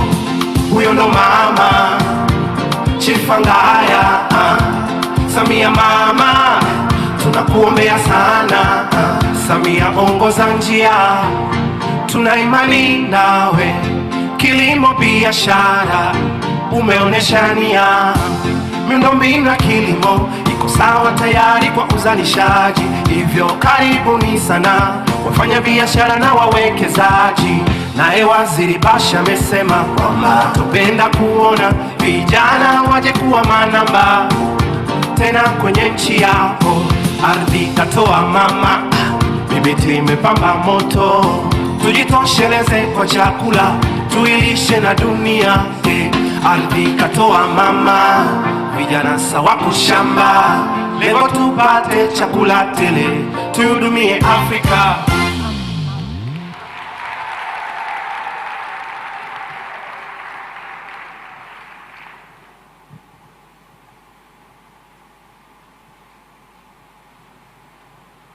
One more time, a big round of applause for Jackson Panduka tafadhali.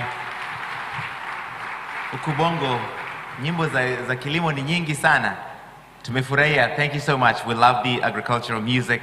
It's fantastic. It's a good way to spread the message. And now it's my pleasure to introduce the second and final panel. Before we hear from our leaders, please, we heard from the development partners from the Gates Foundation, from the UK, FCDO, as well as from Yara International, and now it's time to talk about financing Africa's food systems transformation. Please welcome to the stage a big round of applause for Her Excellency Mariam Al-Maheri. She's the Minister of Climate Change and Environment of the UAE and host of COP28 this year. Thank you for joining us here. Shukran. Also joining us is Honorable Ann Tvenerim, Minister of International Development from Norway. Welcome. A big round of applause for her. And last but not least, our neighbor, Honorable Geraldine Mukeshimana, Vice President, International Fund for Agricultural Development, or IFAD. A big round of applause for her as well, please. We are going to be talking about the financial innovation which is necessary to finance all these dreams we have, which innovative financing mechanisms and strategies can drive the transformation of our food systems on the continent, as well as sustainability and resilience and global and local perspectives. Geraldine, please start. Thank you, Excellencies. And moderator, first of all, when you were commenting about the singers, we were sitting and saying, oh, this moderator is underestimating us. So thank you for the singers. Yeah. I will not make that mistake. Yeah, thank you. Actually, you asked us to speak about the financing mechanisms and the strategies for food system transformation. And I'll say that actually we need currently innovations both in the public sector finances, we need it in the private sector finances, and also we need it in inclusive financial services. So for the public finance, it's really important that we think on how our development banks are working. It's really important that we support our governments to have innovations that are improving evidence-based decisions on our public and private sector financial flows. And the good news is that IFAD is co-leading with the World Bank and the others to on the prototypes for financial flows into food systems. On the financial sector side, it's really important that we think of innovations that are making a transformative private sector, but that are also including the roles of small-scale farmers, that are including SMEs, that are including youth and gender aspects. And on inclusive financial services, it is critically becoming important that integrated digital-enabled data systems that are supporting supporting investment into climate-smart agriculture become available. And on actually, you asked us also on how the financial initiatives can support long-term environmental and social goals. What we see in Africa and around the globe is that there is a growing number of initiatives that are seeking to integrate environmental factors into the decision-making of private sector and investors. But what we don't see is that there are no solutions that are coming together that are integrating both social and environmental impacts at the same time. And it's really critically important that we see into technologies that are targeting investment into climate adaptation for farmers, because actually adaptation, that is where environmental sustainability and social inclusion are meeting. Currently, we see that in Africa, in South America, in Asia, farmers are being heavily hit by the climate change. But when you go into the numbers, you see that only 1.7% of climate finance is getting to them. So this is a paradox that is needed to be addressed very critically if we want that we don't move with, I mean, we have a lot of gap to fix in environmental sustainability, but you don't want to be moving in that direction and making farmers and our people to fall down. So it's really critical that we look at them at the same time. And also, finally, looking at how do we make tailor-made solutions that are locally, regionally adapted. First of all, it's important to strengthen country-level financial institutions, making sure that they are building financial solutions that are enabling food system transformation. Second, it's important that our leadership and our financial sector look at all of these solutions in a client-centric approach That means when we are designing solutions, we need to be listening to our farmers, we need to be listening to our youth, we need to be listening to everyone to make sure that the solutions, the financial solutions that are being made are really going to be solving the problems that our people are facing. And third, and probably lastly, it's very important that we look at our regulatory systems. How are they locally, regionally targeting the problems that we are having? So we really need to have a regulatory system that are fixing our problems. And in that area of financial systems, we need to have better solutions.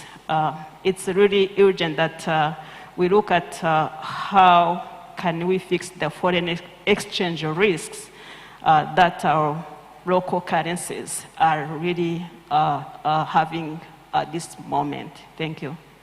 I'll come back to that point about adaptation and financing in a moment, but first, Honorable Minister. Thank you so much for having me. First of all, I want to thank Madam President Samia Suluhu Hassan for convening us here. Thank you for the energy, and also thank you for all the heads of states that are with us today for honoring us with your presence. I also just came from Nairobi. President Ruto, thank you for your very inspiring speech. I remember youth, opportunities, and finance. Really exciting.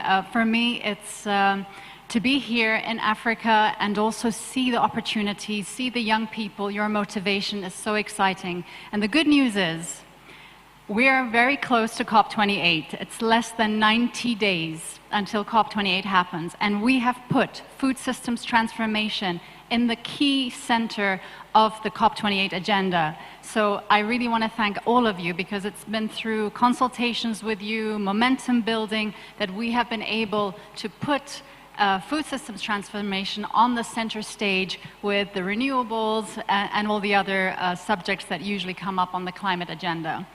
So thank you, Agnes. As many of you know, we have actually released and announced the COP28 Food Systems and Agriculture Agenda, which was done in Rome at the Food Systems +2 Summit. And this is really exciting because it gives all of you now a kind of framework, a Northern Star, to come together and put all the initiatives that we've already announced before and kind of bring in new ones on 4 pillars. One is galvanizing national leadership. And this is where I ask all the heads of states that are with us today. We'll be sending out to you the Emirates Declaration on Food Systems Transformation. Please join in. The more we get on board, the more momentum we can build for food systems transformation. Then the second is about non-state actors. How can we enable or empower non-state actors? Because governments cannot solve this alone. We need the non-state actors with us. And then, of course, there's the innovation. I'm going to give you an example. The UAE is a water-scarce country. We have around 4 to 5 days of rainfall in the year. We don't have rivers. And so for us, we really had to think of how can we grow food in the desert? And we've looked at innovation. And it's with lots of partners that we have, with the Bill and Melinda Gates Foundation, with the research institutes that we've talked to, Rockefeller, and many, many partners that we've done. Aim for Climate, as you know, with the US, we've been leading this, 500 partners, $13 billion in commitments. We invite you all to join in Aim for Climate. We invite you also to join in another platform we've done, which is the Mangrove Alliance for Climate. These are really important to share knowledge, look at technologies, look at lessons learned, because we know that we have another 7 years until 2030. The time is ticking. We can only do this if we all do this together.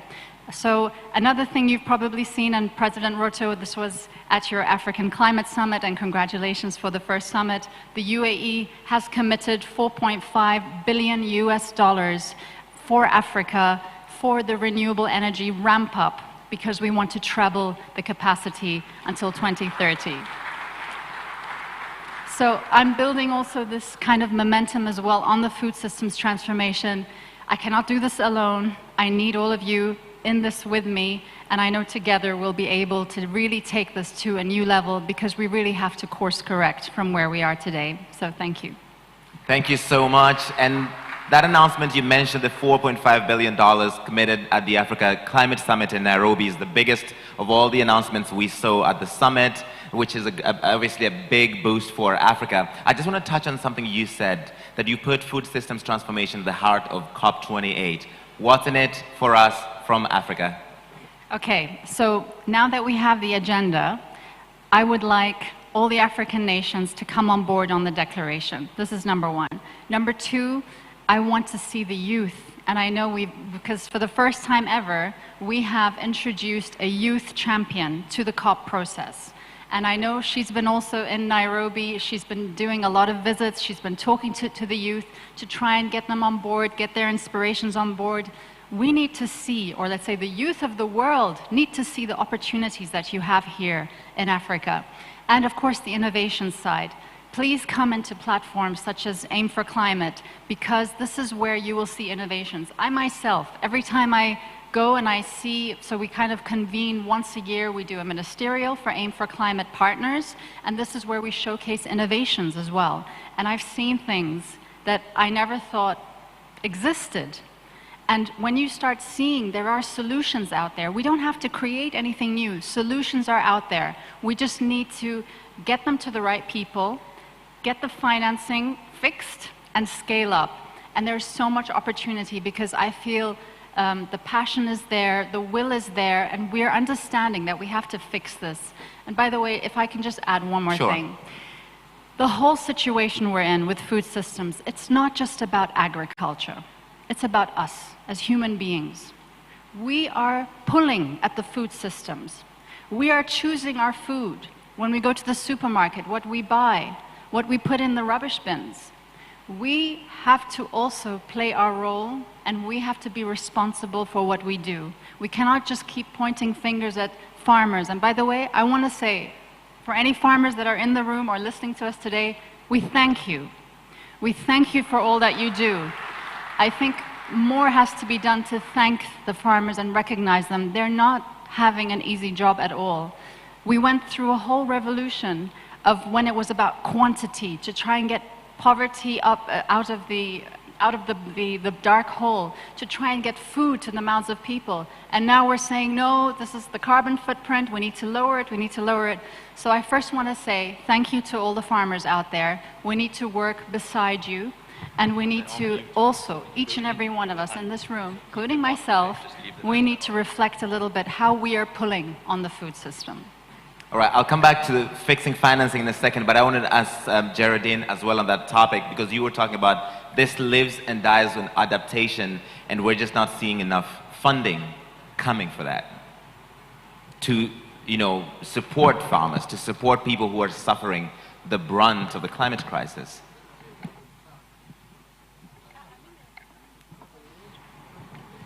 It is true we don't see sufficient financing coming into agriculture, and especially for the rural small-scale farmers. As I said, it's only 1.7% of the climate finances that reach the small-scale farmers. And we have been observing on African continent, on Asia and South America, when the floods comes, it means people are dying. When drought comes, it means people are dying. And it's been really, when you look at it, IFAD, we have a finance that we call adaptation of small-scale farmers to climate change.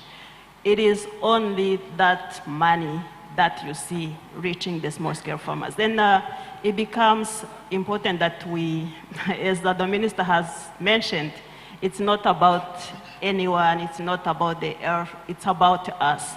How come we say that 60%, 70% of our African population is employed in agriculture? Our economies are depending on agriculture. at over 40%. But when it comes to climate money, it doesn't go into agriculture. So before we do anything else, we should be looking at what are we trading? What are we transporting? I mean, I used to be the Minister of Agriculture in my country, and when my bosses were going to the parliament to report on transportation, they will carry me around. When they go to report on trade, they carry me around. And one time I say, so why are you taking me? And they say, oh, the transport is about food.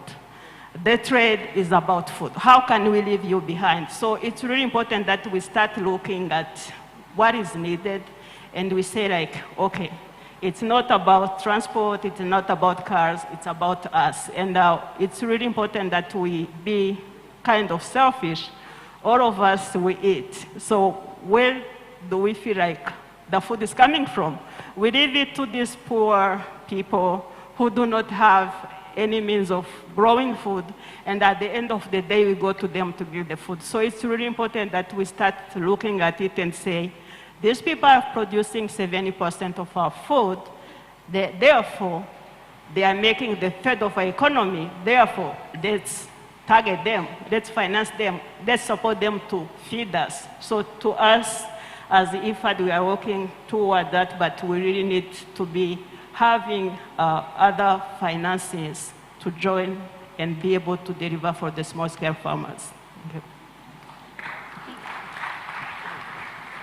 Thank you. President Hassan in her speech talked about Tanzania's ambition to be a grower and an exporter of food, and she talked about already under the African Continental Free Trade Agreement, they're selling to Ghana and to Mauritius and to other countries, which is certainly the dream, right? But before we get to that next step, the first is fixing that financing so there's money available for those who are growing our food. And you talked about, Honorable Minister, fixing financing. So I would love for you to delve into that, because we're talking about financing food systems transformation. Thank you. Thank you very much, President Samia Suluhu Hassan, for blessing us with your presence, and thank you for inviting us and bringing us together. So the financing part is always the most complex part, because that is actually what you need to do any transformation. I'm going to give you an example in our own country. As I said, water-scarce country, desert environments, but then we looked at innovations, and we looked at things like how we can grow food and recirculate the water. How can we grow food not outside the cities, but in the cities? How can we get young people, and by the way, when I tell young people about becoming a farmer, their faces change, and it's not very positive. It doesn't look good on TikTok. No, but then if I tell them, how about becoming an agro-technologist? That's actually cool. They like that, and then they start asking more questions. And then imagine bringing the young people, making sure they're in the cities, they can use warehouses, they can use old storage facilities, and this is what's happened in the UAE.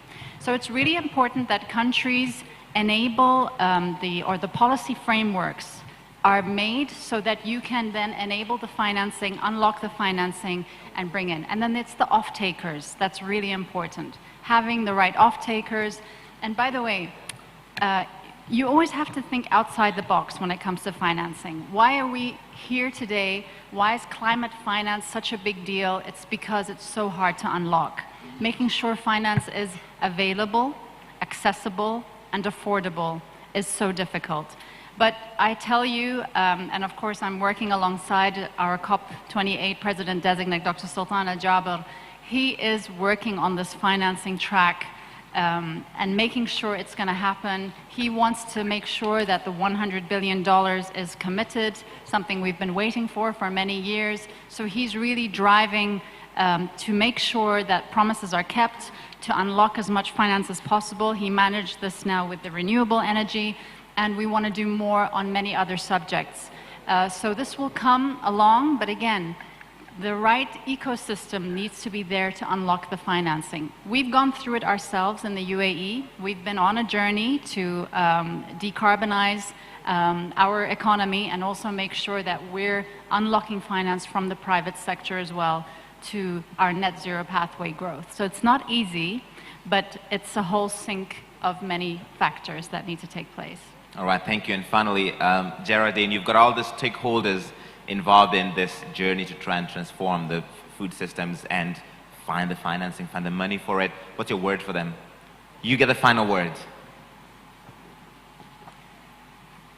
I think I have said it before. We are attending the Africa Food System Transformation Forum, but I think it's equivalent to their other forums as well. It's really important that we think that climate finance, food system transformation finance, it's not because of agriculture. It's because of us as people, as the minister has mentioned, and it's really critical that we unlock the financing for those people who are consistently struggling to put the food on our plate while we are doing other things. So that's my core. Thank you. All right, we're going to leave it there. A big round of applause for the Honorable Minister and Geraldine from IFAD. Thank you so much. We are now just about ready to hear from the leaders. But as I said, we're Africans, we like to dance, we like music. So one final performance, please put your hands together for Remy Mbao. Karibu sana, karibuni sana.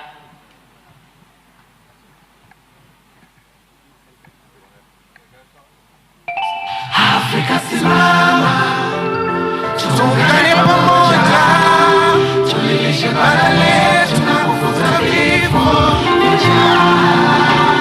Viongozi wa Afrika, tuungane pamoja, kutuliza uhuru wetu wa pili wa uchumi. Walele we are war, walele we are war, awelele we are war, awelele we are war.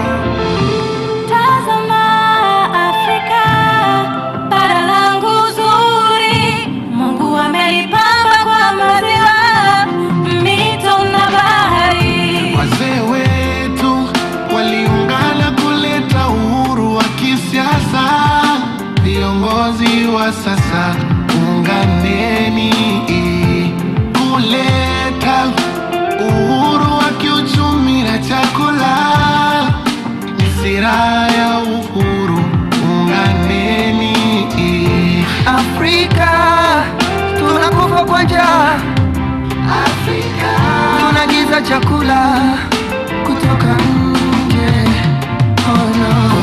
Vijana wa Afrika, tuko tayari twende kulisha bara letu. Viongozi timizeni wajibu. Viongozi wa Afrika, unganeni pamoja kutokomeza vifo vinavyotokana na njaa. Les dirigeants africains s'unissent pour éradiquer la mort provoquée par la faim.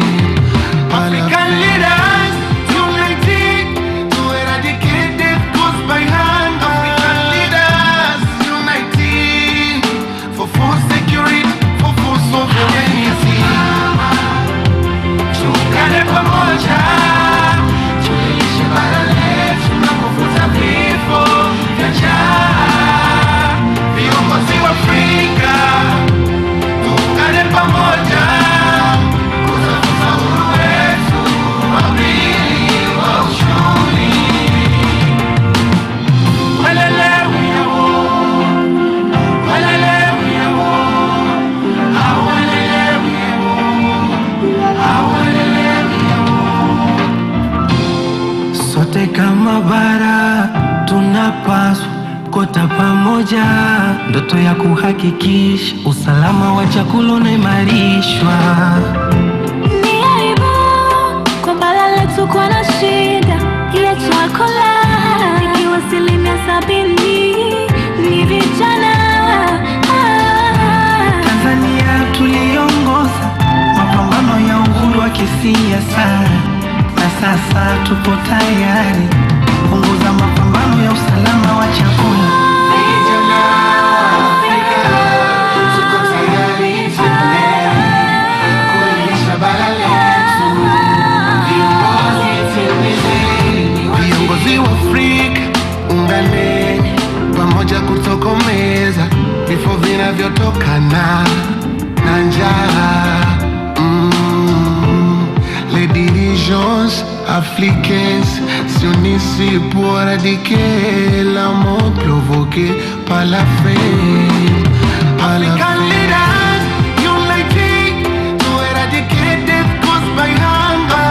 Leaders, unity for full security, for full sovereignty.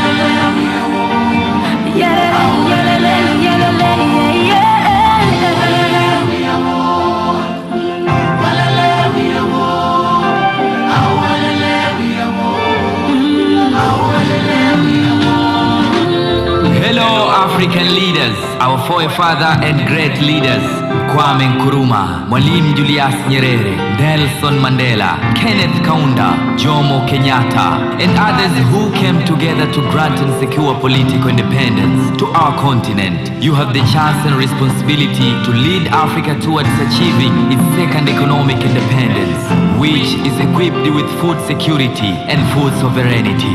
Young people are ready to take the initiative and provide us greater strength. Hakuna Matata. Africa Simama.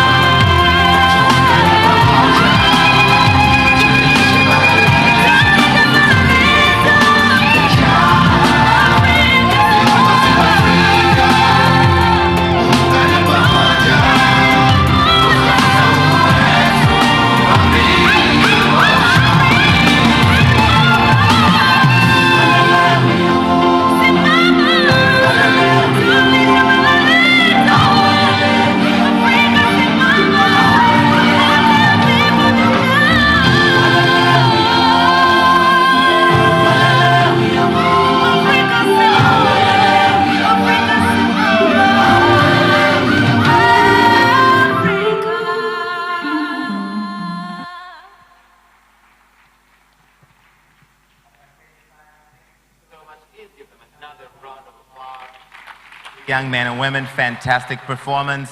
And now we've come to the moment we have all been waiting for. Please stand and welcome our leaders to the stage. It is called the Presidential Summit after all, and it is called the Presidential Summit because the presidents are here with us to listen, to take notes, but also to share their perspectives on transforming Africa's food systems. Thank you. First of all, tafadhali tumkaribishe our host, Her Excellency Dr. Samia Suluhu Hassan, President of the Republic of Tanzania, to join us on stage. Please stand as well as we welcome our leaders to the stage. Next up, bienvenue Son Excellence Monsieur Macky Sall, Président de la République du Sénégal. Bienvenue. I know he's got a cold, his minister will speak on behalf, but please join us, Your Excellency. J'ai compris. Son Excellence Monsieur Général Évariste Ndayishimiye, Président de la République du Burundi, bienvenue. And finalement, my President, His Excellency Dr. William Samoei Ruto, President of the Republic of Kenya. Karibu sana.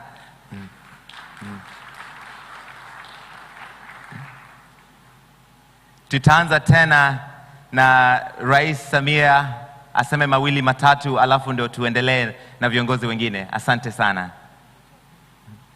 Chochote tu. Ukipenda hapo pia.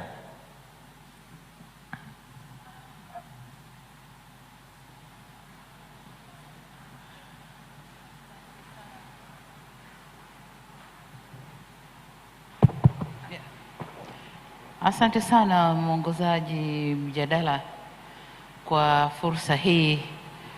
Nadhani tunapoelekea kufunga mkutano wetu, sasa ni wakati wa kusikia kutoka kwa viongozi wakuu wa nchi, marais wa nchi, na tuko wanne hapa, lakini pamoja nasi kuna rais wa Zanzibar, ambaye amefanya vizuri sana kwenye blue economy. Nadhani na yeye tungemsikia experience, ningeomba na yeye aje atupe experience how they did with the blue economy. Lakini niseme nawashukuru sana.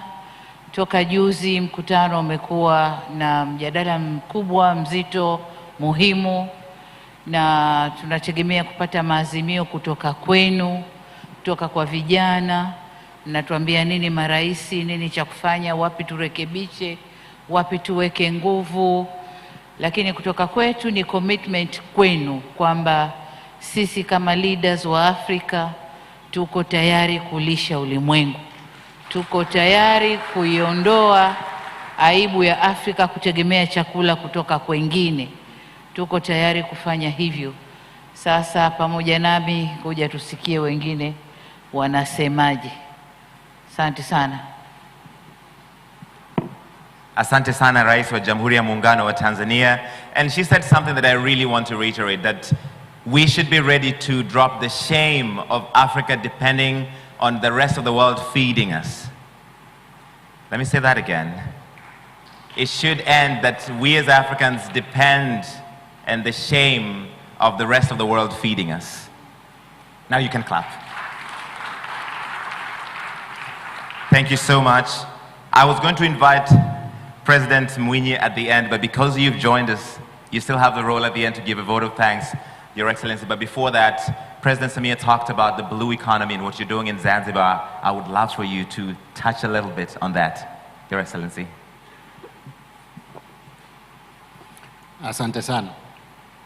Kwanza nichukue fursa hii kumshukuru Mheshimiwa Rais Samia Suluhu Hassan kwa kuleta mkutano huu mkubwa hapa Tanzania.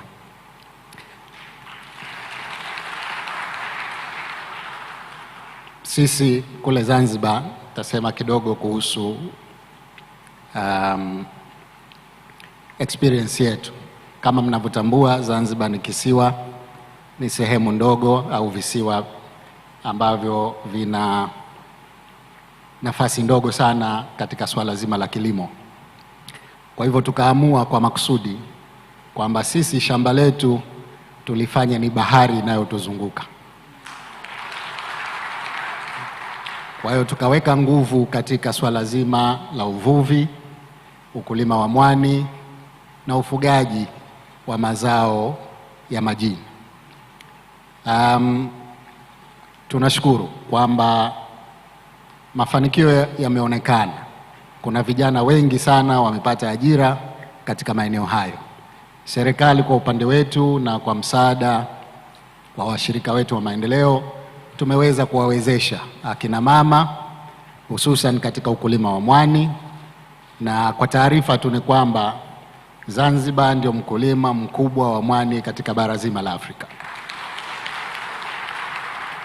Lakini kwenye upande wa uvuvi na upande wa ufugaji wa mazao ya majini pia tumefanya vizuri. Vijana wetu wameweza kuwezeshwa kwa mitaji, kwa teknolojia, na wameweza kufanya miradi mbalimbali inayohusiana na ufugaji wa samaki, ufugaji wa kaa, ufugaji wa tunaita matango bahari siku hizi, na yote haya yameonyesha mafanikio makubwa. Kwa hivyo wakati tunazungumza swala zima la kilimo kwa upana wake, kilimo ni pamoja na ufugaji wa mifugo mbalimbali pamoja na uvuvi ndani yake. Sisi kule Zanzibar tumejikita katika eneo la uchumi wa bahari, na kwa sehemu kubwa sana tumeweza kuzalisha ajira nyingi za vijana wetu.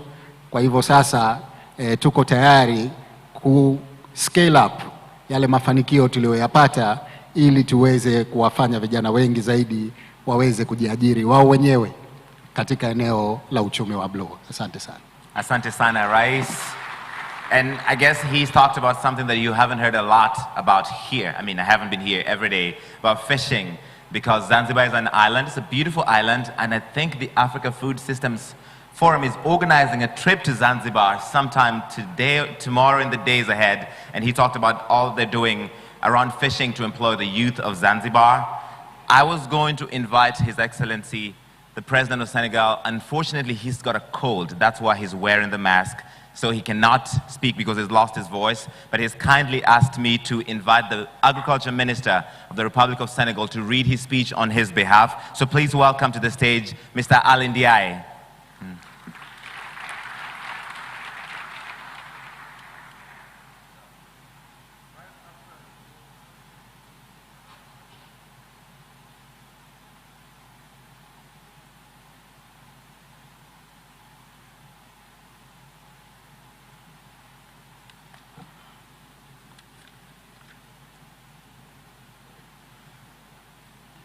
Bonjour, je vais me charger de lire le discours de son Excellence, Monsieur le Président Macky Sall. Donc, je lui prête ma voix pour lire ces termes. Excellence, Madame Samia Suluhu Hassan, Présidente de la République unie de Tanzanie, chères sœurs, chers collègues, mesdames, messieurs, chers amis, je vous remercie vivement, Madame la Présidente et chères sœurs, pour votre aimable invitation et votre accueil chaleureux à l'occasion de ce sommet sur les systèmes alimentaires en Afrique. La question est vitale et d'actualité. De tout temps, tout ce qui touche à l'agriculture et à la sécurité alimentaire revêt une priorité de premier ordre. Cela est encore plus évident aujourd'hui pour nos pays confrontés aux effets combinés du changement climatique, de la pandémie de Covid-19 et d'une guerre majeure. Les chiffres parlent d'eux-mêmes. Selon l'estimation des Nations Unies, plus de 750 millions de personnes, dont près de 240 millions d'Africains, vivent aujourd'hui dans l'insécurité alimentaire. La faim en Afrique n'est pas seulement une préoccupation, c'est aussi et surtout un grand paradoxe pour un continent de 1,4 milliard d'habitants et 30 millions de kilomètres carrés, disposant de 60% des terres arables non exploitées de la planète et abondantes en ressources hydriques. Avec un potentiel aussi immense, l'Afrique ne devrait avoir ni faim ni soif. Bien au contraire, elle devrait pouvoir se nourrir et aider à nourrir le monde au lieu de continuer à importer et pire encore, à dépendre de l'aide pour satisfaire l'essentiel de ses besoins alimentaires. Il y a 20 ans, nos pays avaient pris l'engagement dans la déclaration de Maputo de juillet 2003, d'allouer au moins 10% du budget national à l'agriculture. La réalisation de cet objectif requiert avant tout un choix volontariste qui joint l'acte à la parole. À titre d'exemple, au Sénégal, nous avons porté à 12% la part de l'agriculture dans le budget général d'investissement et augmenté en 2 ans de 75% le financement de la campagne agricole saisonnière afin d'accélérer notre marche vers la souveraineté alimentaire. Nos progrès sont réels, même si les défis à relever restent encore nombreux. À l'échelle africaine, le Sénégal a organisé en janvier dernier le Dakar agricole en collaboration avec la Banque africaine de développement, après le Dakar 1 en octobre 2015. kongamano kubwa kwenye jiji la Dakar ambalo tulikuwa tunafuatilia yaliyofanyika mwaka 2015 kuhusu jinsi ya kupambana na njaa. Katika kongamano hilo tulifanya azimio kwamba kwa siku zijazo tutakuwa tunakusanya nguvu zetu pamoja tuweze kukabiliana na matatizo ya njaa na kuleta usalama wa chakula. kuanzia siku hiyo kuna kuwekezwa, tumewekeza zaidi ya bilioni 72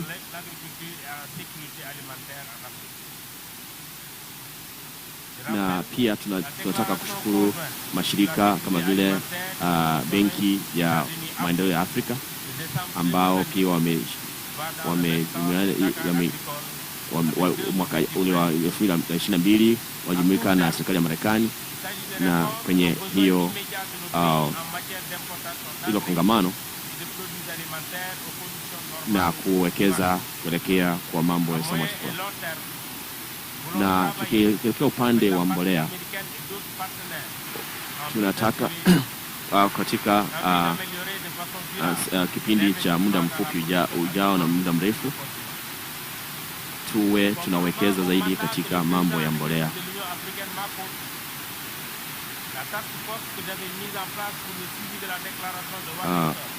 Tukiangalia, nimefurahi kwanza kwamba Umoja wa Afrika ulimpatia hiyo fursa Wini Rais anazungumza kutoka waziri wake kwamba kama tunataka kuendeleza uwezo wetu katika usalama wa chakula, lazima tujitolee kwanza, tuanze kufanya utafiti katika sehemu ya ukulima, kwa mfano kuleta vifaa, kutumia teknolojia ya kisasa, ikiwepo mambo ya usafiri. Pili, tuanze kuongeza maeneo ambayo hayajaangaliwa sana, ikijumuisha kuendelea vyakula ambavyo hatujaweza kuwa tukivikuza. Tatu, tuangalie jinsi ya kuweka mazao baada ya kuyavuna ili kuepuka hasara zitokanazo na mazao ya kuharibika na kuhakikisha kwamba tuyafikisha kwenye masoko ya kuyauza. Mwisho, inabidi tuanze sasa kuwapatia fedha ama kuwafadhili wadogo wetu ama watu ambao wako katika sehemu ya chini ya uchumi, kwa vile wanawake na vijana, waweze kuendeleza njia zao za ukulima, na pia tuwabadilisha mawazo kuhusu mambo ya kuhusu kilimo, na mtazamo ibadilike kuhusu kilimo, tuna mtazamo chanya. Leo zaidi ya mambo ilivyokuwa nyuma, tunafaa sasa kuvunje fikra potovu kuhusu mambo ya ukulima. Sasa tuanze kuwa wastahimilivu ili tuweze kufikia malengo haya. Nataka kusema kwamba natakia kila laheri kongamano hili liweze kuisha vizuri. Asante. One more time, a round of applause for President Macky Sall. Monsieur le Président, merci pour ce discours et bon rétablissement. And now it is my pleasure to invite the President from the neighborhood, Son Excellence Monsieur General Évariste Ndayishimiye, Président de la République du Burundi. Bienvenue.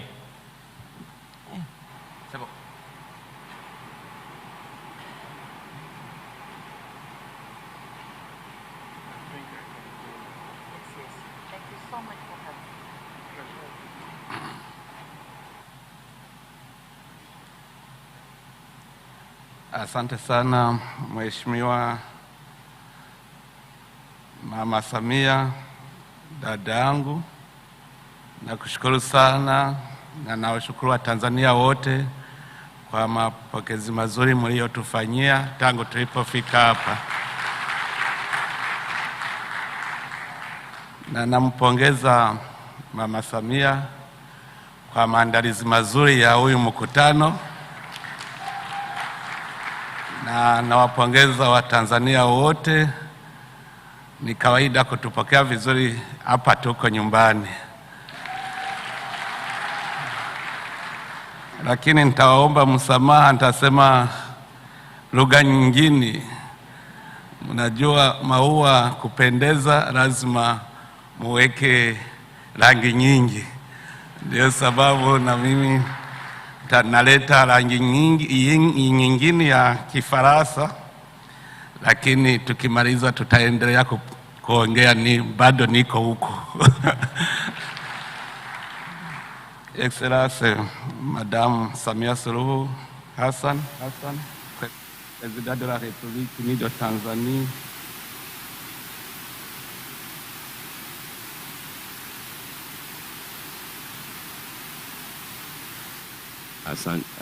Rais wa Senegal Macky Sall, Rais wa Jamhuri ya Kenya William Ruto,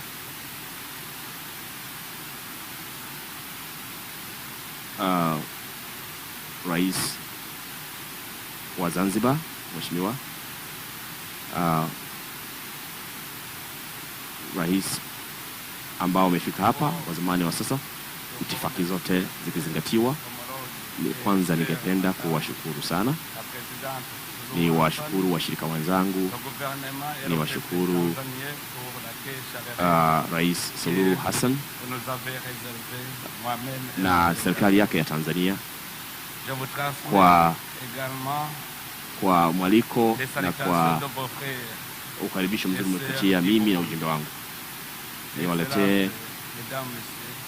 Nikuletee salamu kutoka nchi ya Burundi na wananchi wa Burundi. Sisi wabibi na bwana tumekuja kwenye hili kongamano kuja kuzukuwa, tunapendezwa sana na hatua. Kwa hivyo ningependa kuzungumzia mada ambayo ni muhimu sana, na mada hii ni kuhusu chakula ambacho ni muhimu katika maisha ya mwanadamu. Na unajua chakula kinatuunganisha. Na asante kwa kutuleta pamoja hapa tuzungumzie kuhusu mabadiliko ya mifumo ya chakula. Na ni muhimu sasa tuwe tayari kutenda. Ni kitu muhimu kwa sisi sote ambao tuko katika hali ngumu ambayo ina changamoto nyingi. Kwa mfano vita vilivyoko kule Ulaya, mambo ya kuwa na watu, ongezeko la idadi ya watu. Mheshimiwa Rais, mabibi na bwana, ukiangalia kauli mbiu ya mwaka huu ambayo ni kutoa ama kurejesha tena, kuongoa na kutenda, na pia tuangalie sasa ituangazie kwa sehemu ya mambo ya mazao, mambo ya wanyama wetu ama mifugo, na tulete pamoja kama Waafrika tupate suluhu ya pamoja. Hatutaki kamwe watu kufa nchini Burundi. Tunafahamu fika jinsi eneo la mambo ya kilimo na chakula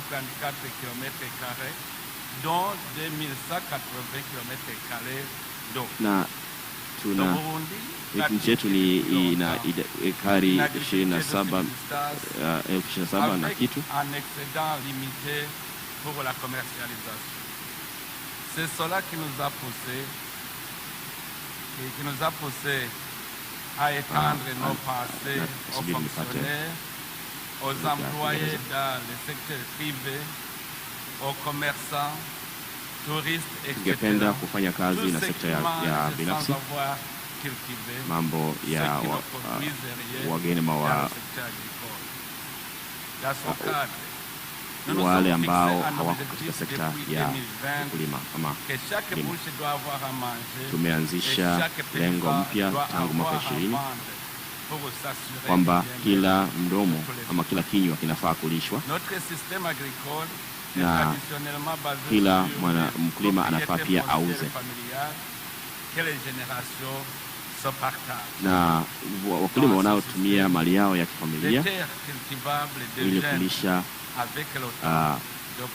watu wao. Kwenye mfumo mpya tunataka kwamba kama kuna ardhi ambayo inaweza ikatumika kwa kilimo itumike, na ile ambayo inabaki itumike kwa mambo ya mifugo. Watu wanapenda ardhi zao, na kwa mfano nchini Burundi watu wanapenda ardhi yao ambayo wengine hawatumii, kwa maana kwamba watu wale wanataka kufanya kilimo wanashindwa kupata ardhi ya kufanyia kilimo, so wale wanaishikilia. Tunataka tutafute mbinu na mfumo mpya wa kupata ardhi, na pia tuanzishe mfumo ambao ni endelevu wa kukuza mazingira. Miaka michache iliyopita masuala ya kilimo yamekuwa ni kipaumbele kabisa kwa serikali yangu, na tunataka kwamba tuna usamilivu katika uzalishaji wa kilimo na mambo ya biashara. Burundi tunahakikisha kwamba mambo ya pembejeo na mambo ya mbolea iweze kupatikana kwa wakulima wetu. Mtu binafsi hawezi akazalisha hivyo akaweza kufanya ukulima peke yake. Kwa hiyo tumeamua kwamba kuwaweka pamoja kimakundi, haswa vijana, ili waweze kushirikiana kufanya kilimo chenye ufanisi. Walete pamoja ardhi yao ili waweze kupata mazao. Tunaambia wakulima wetu wadogo waanze kutumia mbinu ndogo ndogo za kufanya unyunyizaji ama umwagiliaji maji. Tukija kwenye mambo ya ufugaji, tumeamua tuanzishe uhamasisho wa kuleta mifugo ambao ni bora na kuwasambaza kwa watu wetu, au wanyama ambao ni wastahimilivu kwa hali ya mabadiliko ya tabia nchi na mazingira. Na matokeo yake yameonekana ikiwa mazuri, lakini kuna matatizo mengi. Mfano, matatizo ya kupata nishati, na haya matatizo ya kupata nishati yamekuwa mazito kwa nchi yetu. Kwenda mbele tunaona sisi kwamba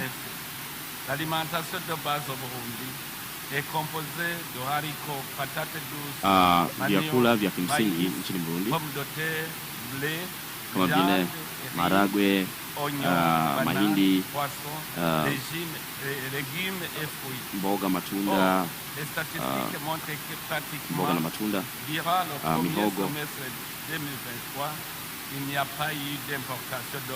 Lakini takwimu zimeonyesha kwamba kipindi cha kuanzia mwaka 2020 hatujaweza kuagiza vitu kama vile vitunguu, viazi, kwa sababu tunavipata nyumbani, na hiyo ni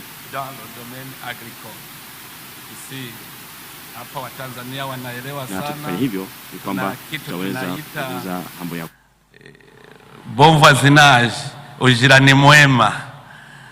Ukienda Manyovu utakuta sokoni kuna Warundi na Watanzania. Ukiingia Makamba unakuta Watanzania na Warundi wote wako pamoja. Sijue wanafanya vipi, unakuta shilingi za Tanzania zinatumika Burundi na hela za Burundi zinatumika Tanzania. Hiyo ni ujirani mwema. Asante sana. Pour augmenter la production agricole, les solutions sont prêtes à être portées, sont peut-être à la portée de la main.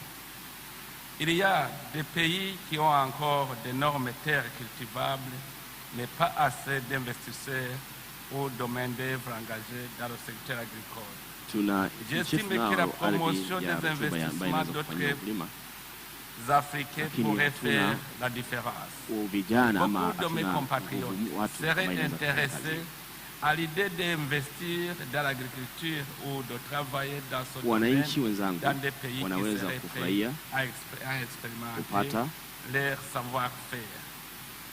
J'imagine aussi qu'il y a des Africains qui tenteraient l'aventure si l'opportunité leur était offerte.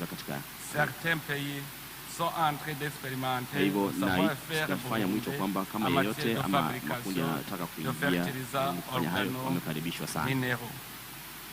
Nous nous jouissons que il y a un investisseur burundais qui est venu investir ici en Tanzanie dans le cadre de production de fertilisants organo-minéraux. Si nous voulons réussir notre combat contre la sous-alimentation ou l'alimentation déséquilibrée, nous devons promouvoir la complémentarité dans la technologie agricole et d'élevage, être plus créatif et activer la solidarité légendaire des Africains. Dans notre pays, par exemple, nous avons connu des années où les intellectuels s'affranchissaient du devoir de travailler la terre. Il arrivait même que les ingénieurs agronomiques n'aient même pas un champ d'hectares de culture. Mais actuellement, ils sont nombreux à montrer l'exemple dans leur communauté d'origine et l'impact est immense. Je peux vous témoigner ici que dans mon pays, un phénomène qui ne s'était jamais observé se manifeste. Alors qu'on était habitué à l'exode rural, aujourd'hui c'est l'inverse. Les jeunes commencent à quitter les villes uhamihaji wa vijana kutoka vijijini kuelekea miji. Sasa tunafaa tuanzishe miradi ya kilimo ili iweze kuwavutia vijana hawa waweze kufanya shughuli kazi. Wazuna bwana,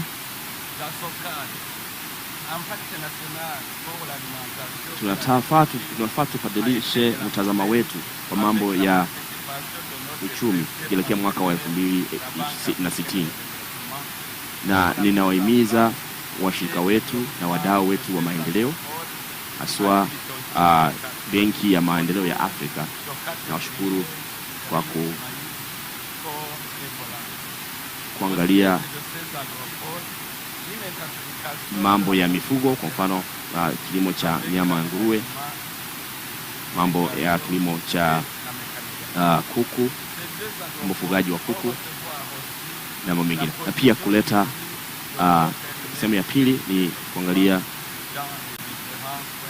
kuleta matumizi ya vifaa, matrekta na vifaa, na pia unyunyizaji ama umwagiliaji maji. 3, usindikaji na kuongeza thamani mazao kabla ya kuyasafirisha nje. Hivi na bwana, ningependa kuita mashirika yote waweze kufanya ubia, yani ushirikiaji wa jamii na miradi ya ubia, na kusaidia umma wetu. Na ningependa tuangalie mambo ya forodha ya mipakani, tuondoe ili tufanye usafiri wa watu wetu kwa njia ya urahisi.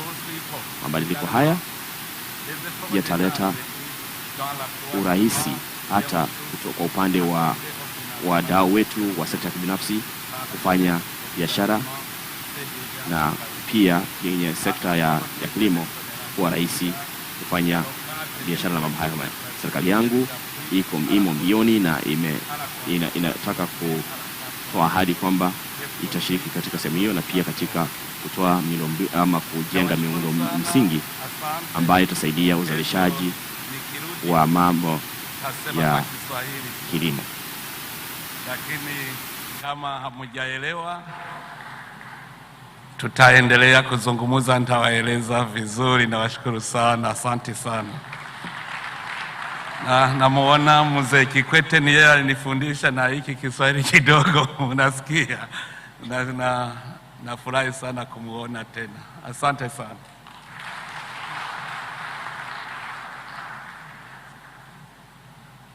Asante sana Rais Ndayishimiye. Tafadhali tumpe makofi tena.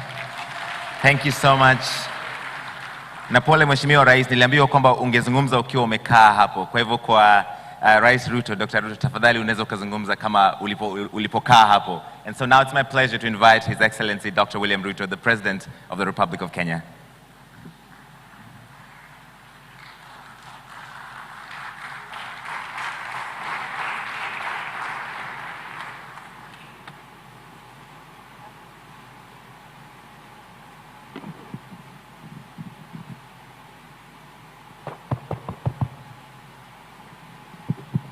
Asante. Thank you. Shukrani sana Larry. Kwanza nataka nichukue nafasi hii nimshukuru Mheshimiwa Samia Suluhu Hassan, Rais wa Muungano wa Tanzania kwa kutukaribisha.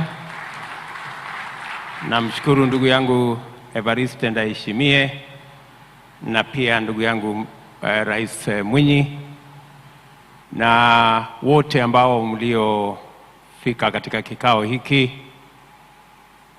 Mtanisamehe Kiswahili changu si kizuri sana, lakini naona nitang'ang'ana tu.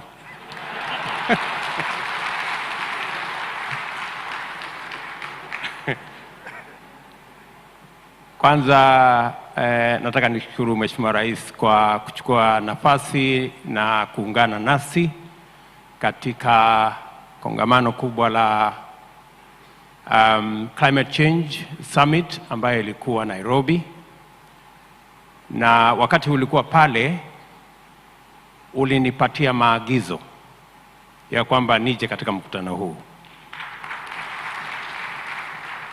Na nimeambiwa ya kwamba maagizo ni instructions.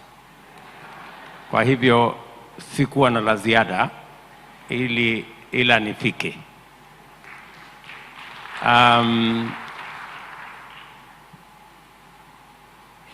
Nyinyi majirani zetu mkitaka kutuangamiza mnasema tuongee Kiswahili.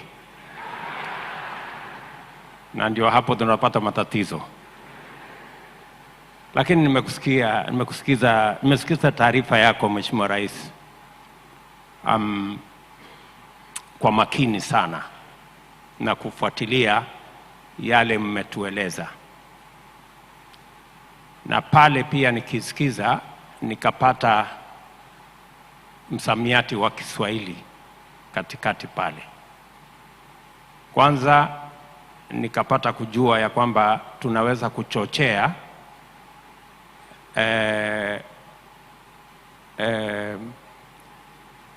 kuchochea kilimo biashara. Kule kwetu uchochezi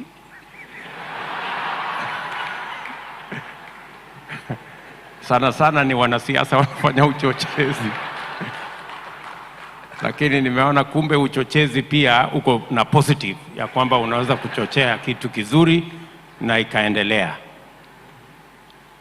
Pale pia nimepata kuelewa kwamba kuna mabadiliko ya hewa. Nilikuwa nafikiri ni mabadiliko ya mazingira.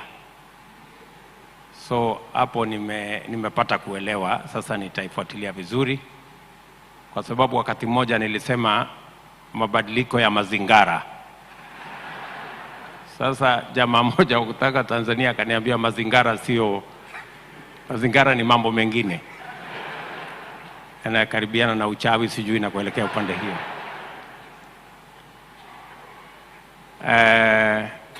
Lakini pia nikasikia umetueleza na nakubaliana na wewe 100%. Kwa muda mrefu tumekuwa walalamikaji. Nimesikia hapo. Lakini niko na malalamiko kidogo. Wacha niseme kwamba pia nimesikia kwa taarifa yako umerudia azimio. Hao watu walikuwa na azimio.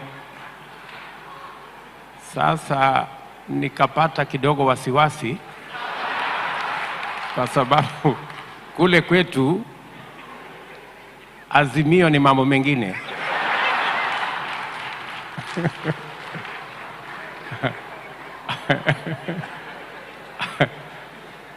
Azimio ni chama ya upinzani, kuna fujo kweli.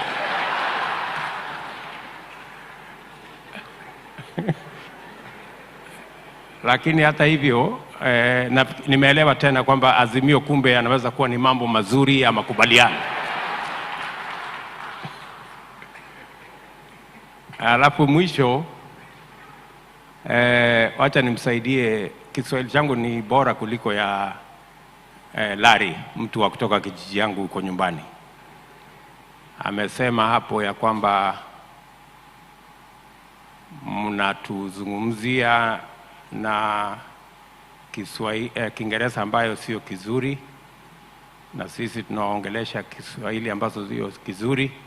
Vile alikuwa anataka kusema ni kwamba mnatuzungumzia na Kiswahili sanifu, na sisi tunawazungumzia na Kiingereza bora. Nafikiri tumekubaliana kufikia hapo. But Your Excellency, let me say the following, that I'm truly happy to participate in this very important forum around the most important subject of our time, about food. In fact, I will tell you, the last campaigns in Kenya were centered around food. The cost of food, the cost of living. And it was a very big debate in Kenya. So this forum is in proper context because it speaks to a very important subject, not just globally, not just regionally. Even in Kenya, it's a very important subject. And it is an important subject because it is not something we can do, we can live without. You know, we can live without many things. We can live without technology.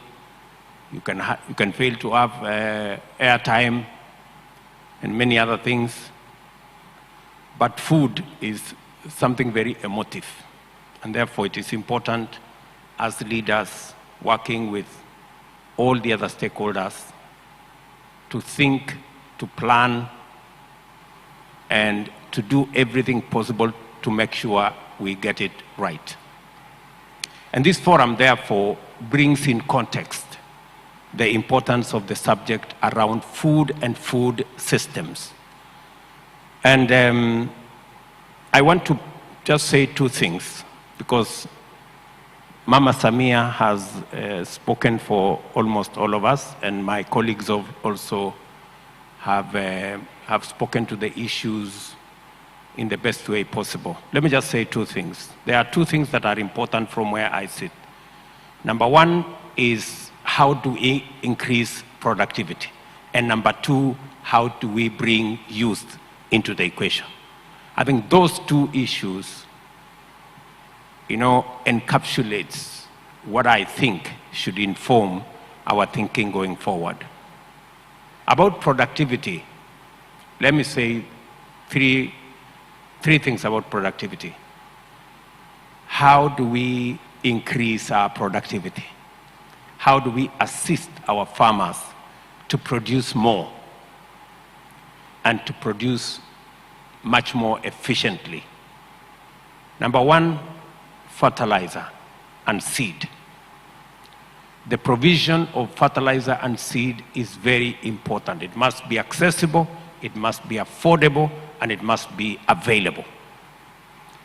What we did in Kenya this year is that we registered 5 million farmers, and we distributed fertilizer online so that we eliminate brokers, we eliminate conmen, we eliminate middlemen who normally should change farmers and farmers end up with fertilizer that is too expensive. And because of what we did, we reduced the cost of fertilizer from about $50 a ton to less than $20 a ton. You will speak with your colleagues in Kenya across, and they will tell you that's what we did. And because of that, we increased our fertilizer uptake to now 280,000 tons, about 5 million bags in just the last season alone. And I have a witness here because Yara, who spoke earlier, Yara International, were amongst our 4 suppliers who supplied the fertilizer to us. That's number one. And let me tell you the results. Last year, we projected to harvest 44 million bags. Because of the intervention around seed and fertilizer, our projection this year is that we will move from 44 million to 61 million bags of maize alone. That is what the correct seed, the correct fertilizer, and affordable fertilizer and accessible fertilizer and seed will do to our farming. Because we just need to be practical about how we want to take this forward. And let me say something about the correct fertilizer. You know, we've been using DAP in Kenya for a long time. This year, I made a policy decision that we are not going to allow any importation of DAP into Kenya. And that is what we did. So we imported the fertilizer which our scientists assessed our soils and told us these are the nutrients that are lacking in your soil, these are the correct nutrients. We did formulation of fertilizer that we are using for our farmers. Our farmers made noise, but I am telling you today, they are the happiest people. They are the ones who are telling us, you gave us the right fertilizer. That's number one. Number two is to reduce post-harvest losses. We lose between 30 and 35, maybe sometimes even 40% of what we produce because of poor storage, lack of transport, lack of infrastructure for drying, and many other things. So, what are we doing? We're doing 3 things. Number one, to reduce the loss of milk, we are distributing 650 milk coolers around Kenya to make sure that our farmers can get to a milk cooler within half an hour of them milking, so that we can improve the quality of our milk and we can reduce losses from milk because of milk going to waste, number one. Number two, we're investing close to $30 million to make sure that our farmers have dryers, especially in the grain areas. And number three, we are doing market infrastructure. We're building around 400 markets around Kenya, and we are building another 50 county aggregation and industrial parks where you have storage, including cold rooms, and where you can add value to some of your produce so that we not only save on post-harvest losses because of poor storage or lack of cold room, but we also add value and take it forward. Again, that increases our productivity and our production because we eliminate post-harvest losses. And finally, and I'm saying this just so that I don't take a lot of your time.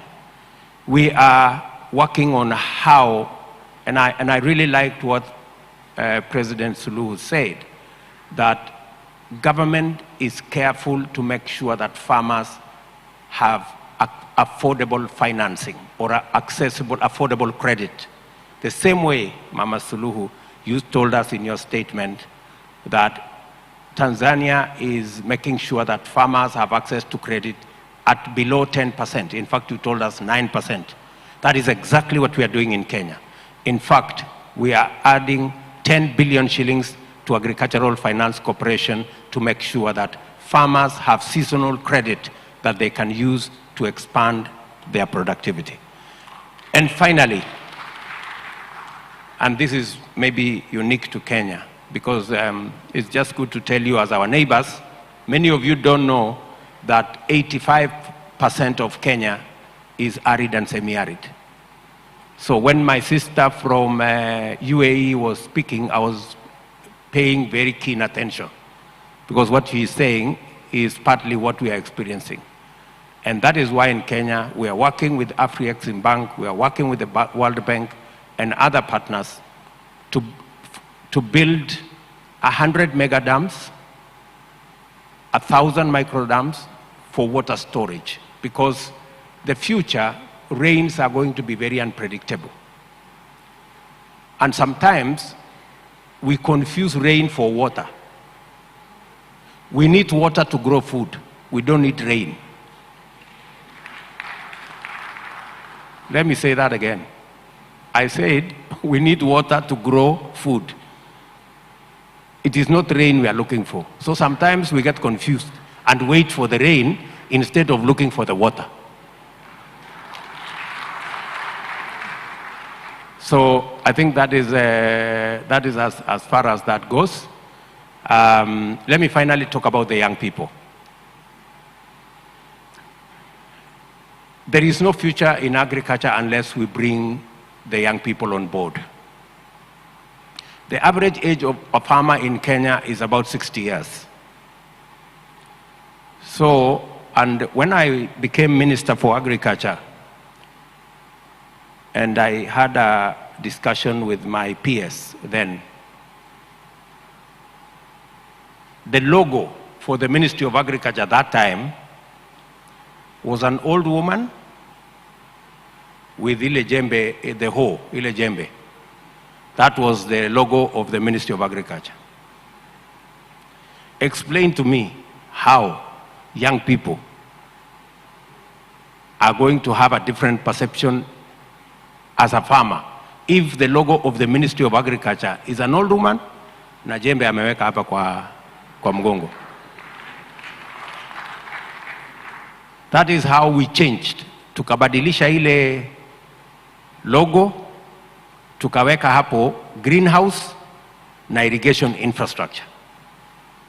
Just, we need to create a new narrative around agriculture for us to bring young people on board. And let me say two things that I think of my head is, number one, technology. Citizen, a government platform, digital platform to disseminate agricultural extension service. So, because you can only do the correct farming if you have the correct information. And number three, we are using technology also for purposes of meteorology and early warning. I find many farmers in rural Kenya today, in fact, wanatumia neno la Kiswahili, yule mtu wa magician, ule wa simu, anasema itanyesha next week. That is how technology is helping inform farmers to plan themselves how to take this forward. And finally, mechanization is going to recruit young people into agriculture. I see it with my own children.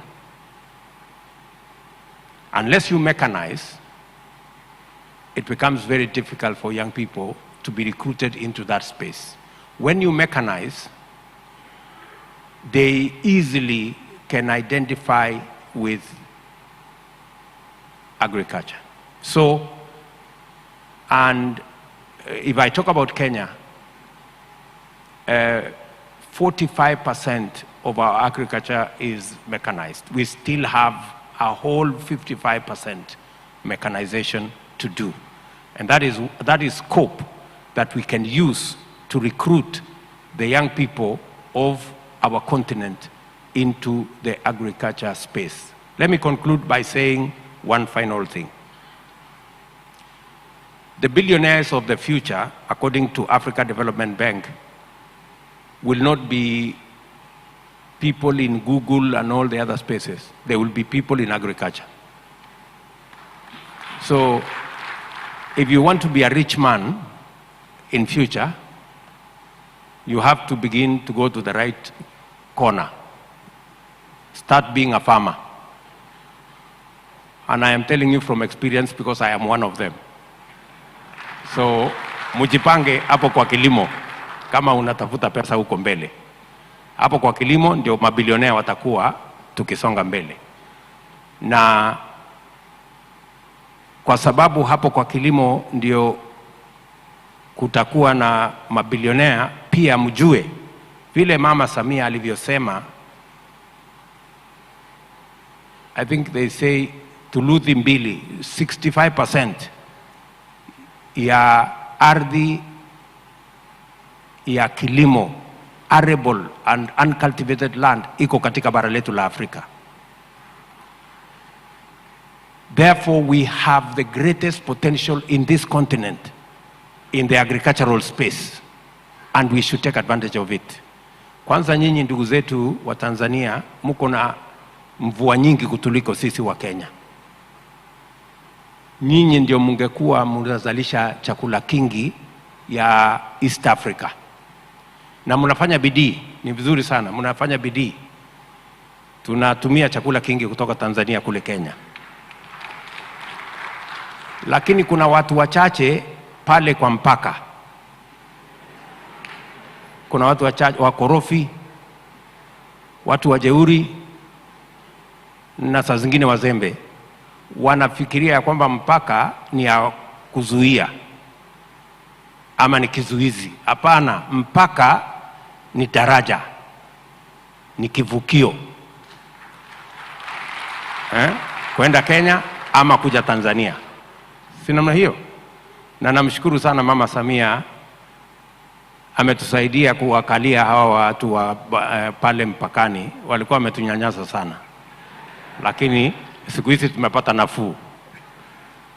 Na mjue ya kwamba biashara kati ya Kenya na Tanzania is almost balanced. You just need to sell us more food and then it will be balanced. Mambo kwisha, si ndio? So mujipange hapo. Nimewaibia siri. Sasa msipotumia shauri yenu. Whatever you do with that information is up to you. Asanteni sana.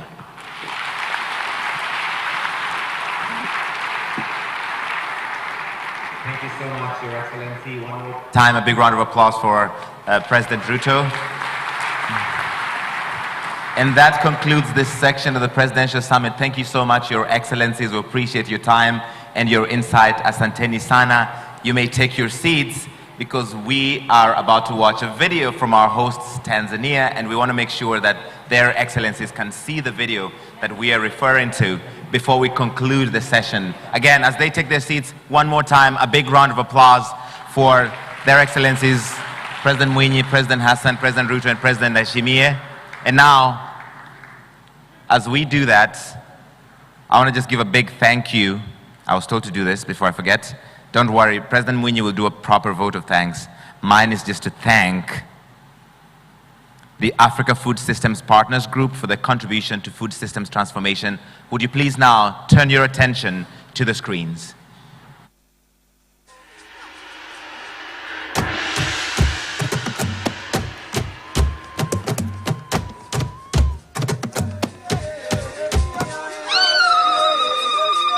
Tanzania, East Africa. Here, a transformation of unparalleled significance is taking root. Tanzania's agricultural evolution, driven by its visionary Agenda 1030, is rewriting the story of food security, not just on the continent, but across the globe. It ensures food security within its borders, but also contributes significantly to global sustenance. Join us on this journey as we delve into the country's visionary Agenda 1030, a blueprint for an agricultural revolution that transcends borders. A beacon of transformation, this land carries the hope of Africa's agricultural future. It's not just its size, 945,000 square kilometers to be exact, that is amazing. You see, 44 million hectares, close to half of the country, is suitable for agriculture. And at the moment, only around 15 million hectares are in use. From highlands, plateaus, plains, rivers, lakes, the adjacent Indian Ocean and the Zanzibar archipelago just offshore gives rise to 4 distinct climatic zones with 2 seasons of rainfall. It is these diverse climatic conditions that allow for almost anything to grow here. Tanzania is a youthful country. 70% of the country's 61 million people are youth under the age of 40, and the average age in the country is 18. With over 65% of its population engaged in agriculture, Tanzania is invested in the idea of being a food basket for the continent of Africa and the globe. Under the visionary leadership of Her Excellency Dr. Samia Suluhu Hassan, President of the United Republic of Tanzania, the agricultural landscape of the country has witnessed remarkable progress and transformation, largely driven by the private sector. At the core of Tanzania's agricultural metamorphosis lies Agenda 1030. With an annual target growth rate of 10% by 2030, up from the current 5.4%, this comprehensive strategy encompasses diverse aspects from crop diversification to embracing cutting-edge technologies, all driving towards bolstering food security and economic prosperity on a grand scale. Currently, Tanzania's agriculture contributes 26.2% to the GDP, with crops contributing 16%. During the last 2 decades, Tanzania has been 100% self-sufficient in the production of staple foods with a 15 to 20% surplus. The agricultural sector currently contributes 65% of all raw materials used in the nation's factories, and agricultural exports have seen an increase from $375 million in 1992 to $1.38 billion in April 2023.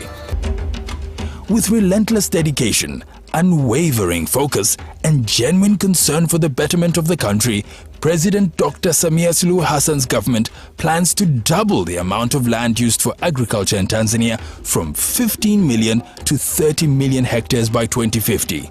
The expectation is to also increase the nation's export bill from $1.4 billion to $5 billion by 2030, with 50% of exports processed in the country, up from the current 10%. The government also intends to create 3 million new jobs for youth and women by 2025 and plans to reduce poverty by 50% by 2030. It also wants to ensure the 100% availability of raw materials for local industries, reduce post-harvest losses from around 30 to 40% now to 5% by 2030, reduce the import bill of oil, wheat and other cereals, increase horticulture production, and finally, increase overall productivity and production in the country.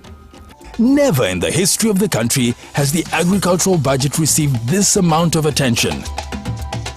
The President's strong will to transform agriculture in the country has seen major budget increments for the sector, from $88 million in 2020-2021 to $420 million in the 2023-2024 fiscal year, equivalent to an over 400% increase. Recognizing global challenges with regard to climate change and the country's immense agricultural potential, Tanzania is investing massively in irrigation projects. Existing and planned initiatives aim to harness the country's water resources efficiently, reducing dependency on rain-fed agriculture. It should be noted that Tanzania has over 29 million hectares that could be irrigated. Up until April 2023, the area under irrigation was 727,000 hectares, equivalent to 60.6% of the goal of reaching 1.2 million hectares by 2025. Under Agenda 1030, the government's goal is to get this number to 8.5 million hectares by 2030. Through the Building a Better Tomorrow program, or BBT, the government is promoting Tanzanian youth engagement in agribusiness for sustainable and improved livelihoods. Under the initiative, large collective farms or block farms for young people are being established. The government, under the able leadership of President Dr. Samia Suluhu Hassan, aims at increasing access to block farms to reach 1 million hectares, creating more than 8 million jobs by 2030, and thereby increasing the participation of self-employed young people in the agricultural sector. Under it, youth and women are mentored and given theory and practical training for 3 months at various learning centers. A major program is being implemented to distribute soil scanners, tablets, motorcycles and extension kits to all 6,704 agricultural extension officers all over the country. Call centers have been set up and GPS mapping of farms carried out. To top all of that, President Dr. Samia Suluhu Hassan's government has also negotiated for concessional loans to farmers from private banks to the tune of a single-digit interest rate, paving the way for the growth of agribusiness in the country.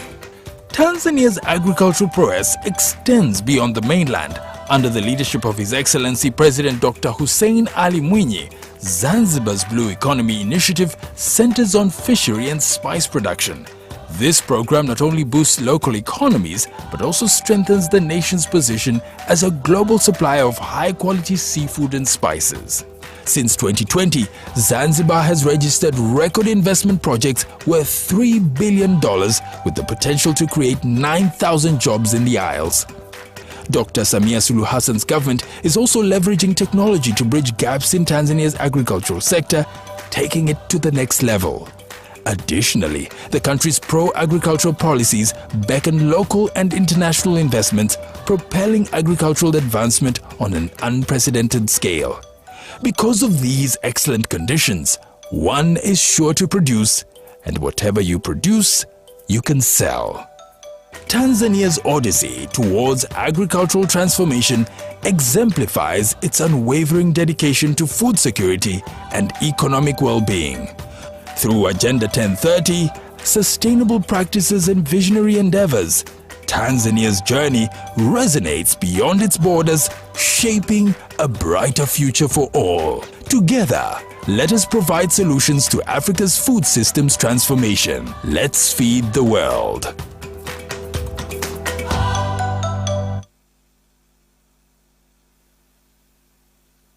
The end of this presidential summit, I just need to make a quick announcement. Those invited to the state dinner, the host has organized transport outside the Julius Nyerere International Convention Center. So when this is over, if you're going to the state dinner, there's transport organized. It's now my pleasure to invite one more time President Hussein Ali Mwinyi of Zanzibar to deliver the vote of thanks. Rais Mwinyi, tafadhali. Karibu.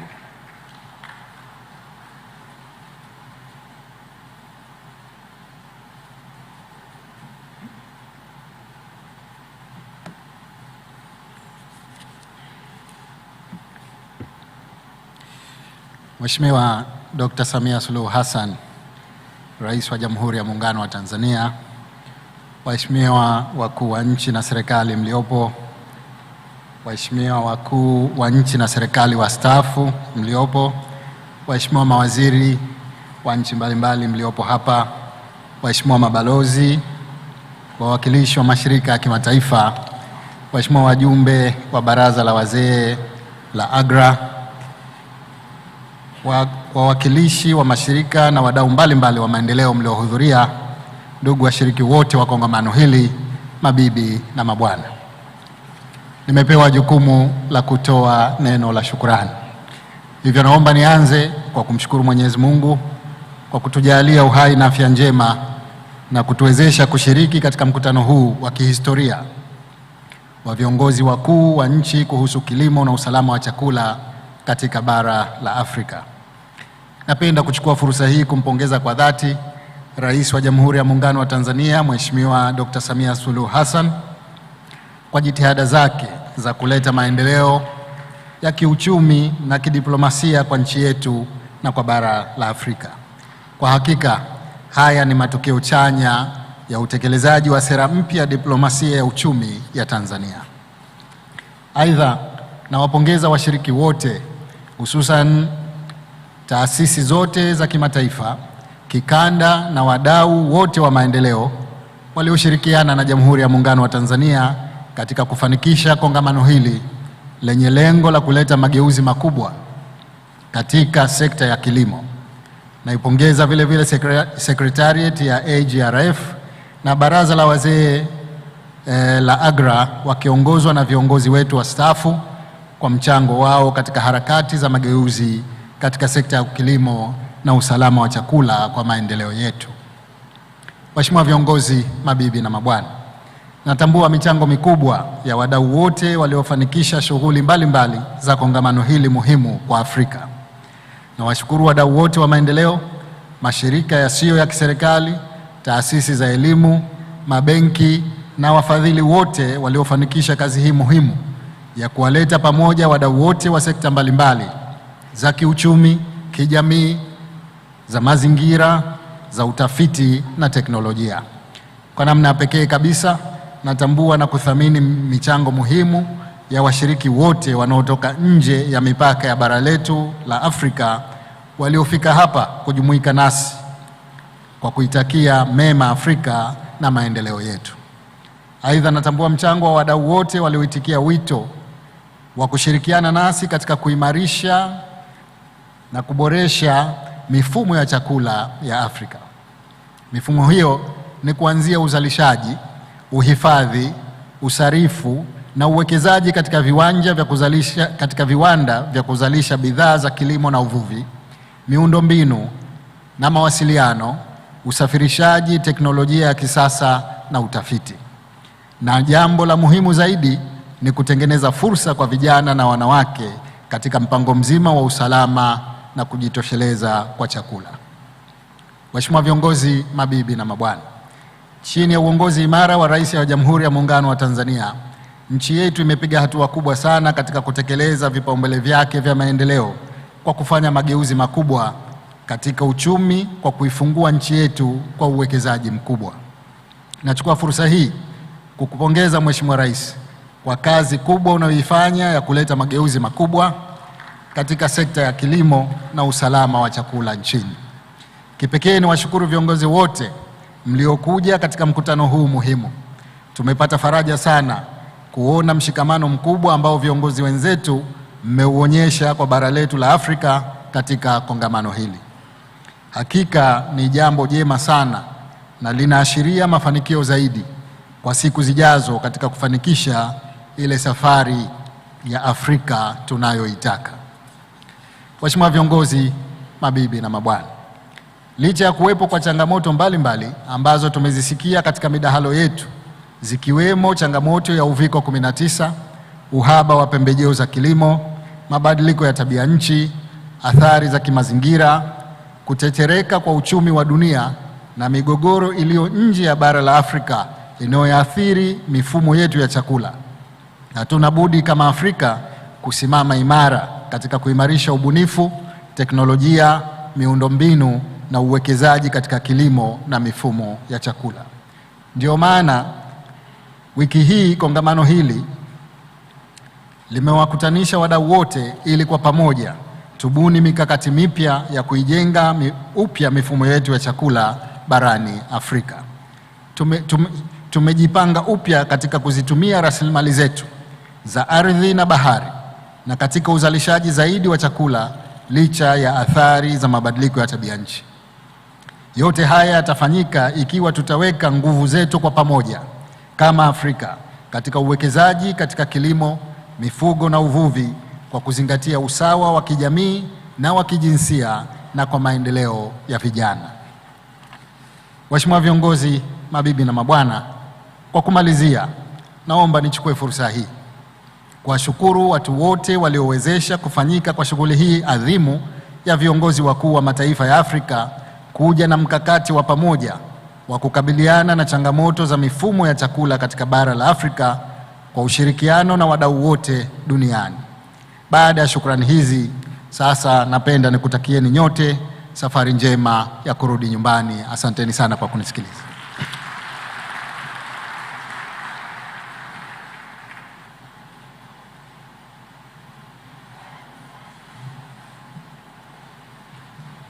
Ladies and gentlemen, that concludes our program. Have a good evening. Enjoy the dinner. Enjoy the rest of the day. Thank you. Asanteni sana.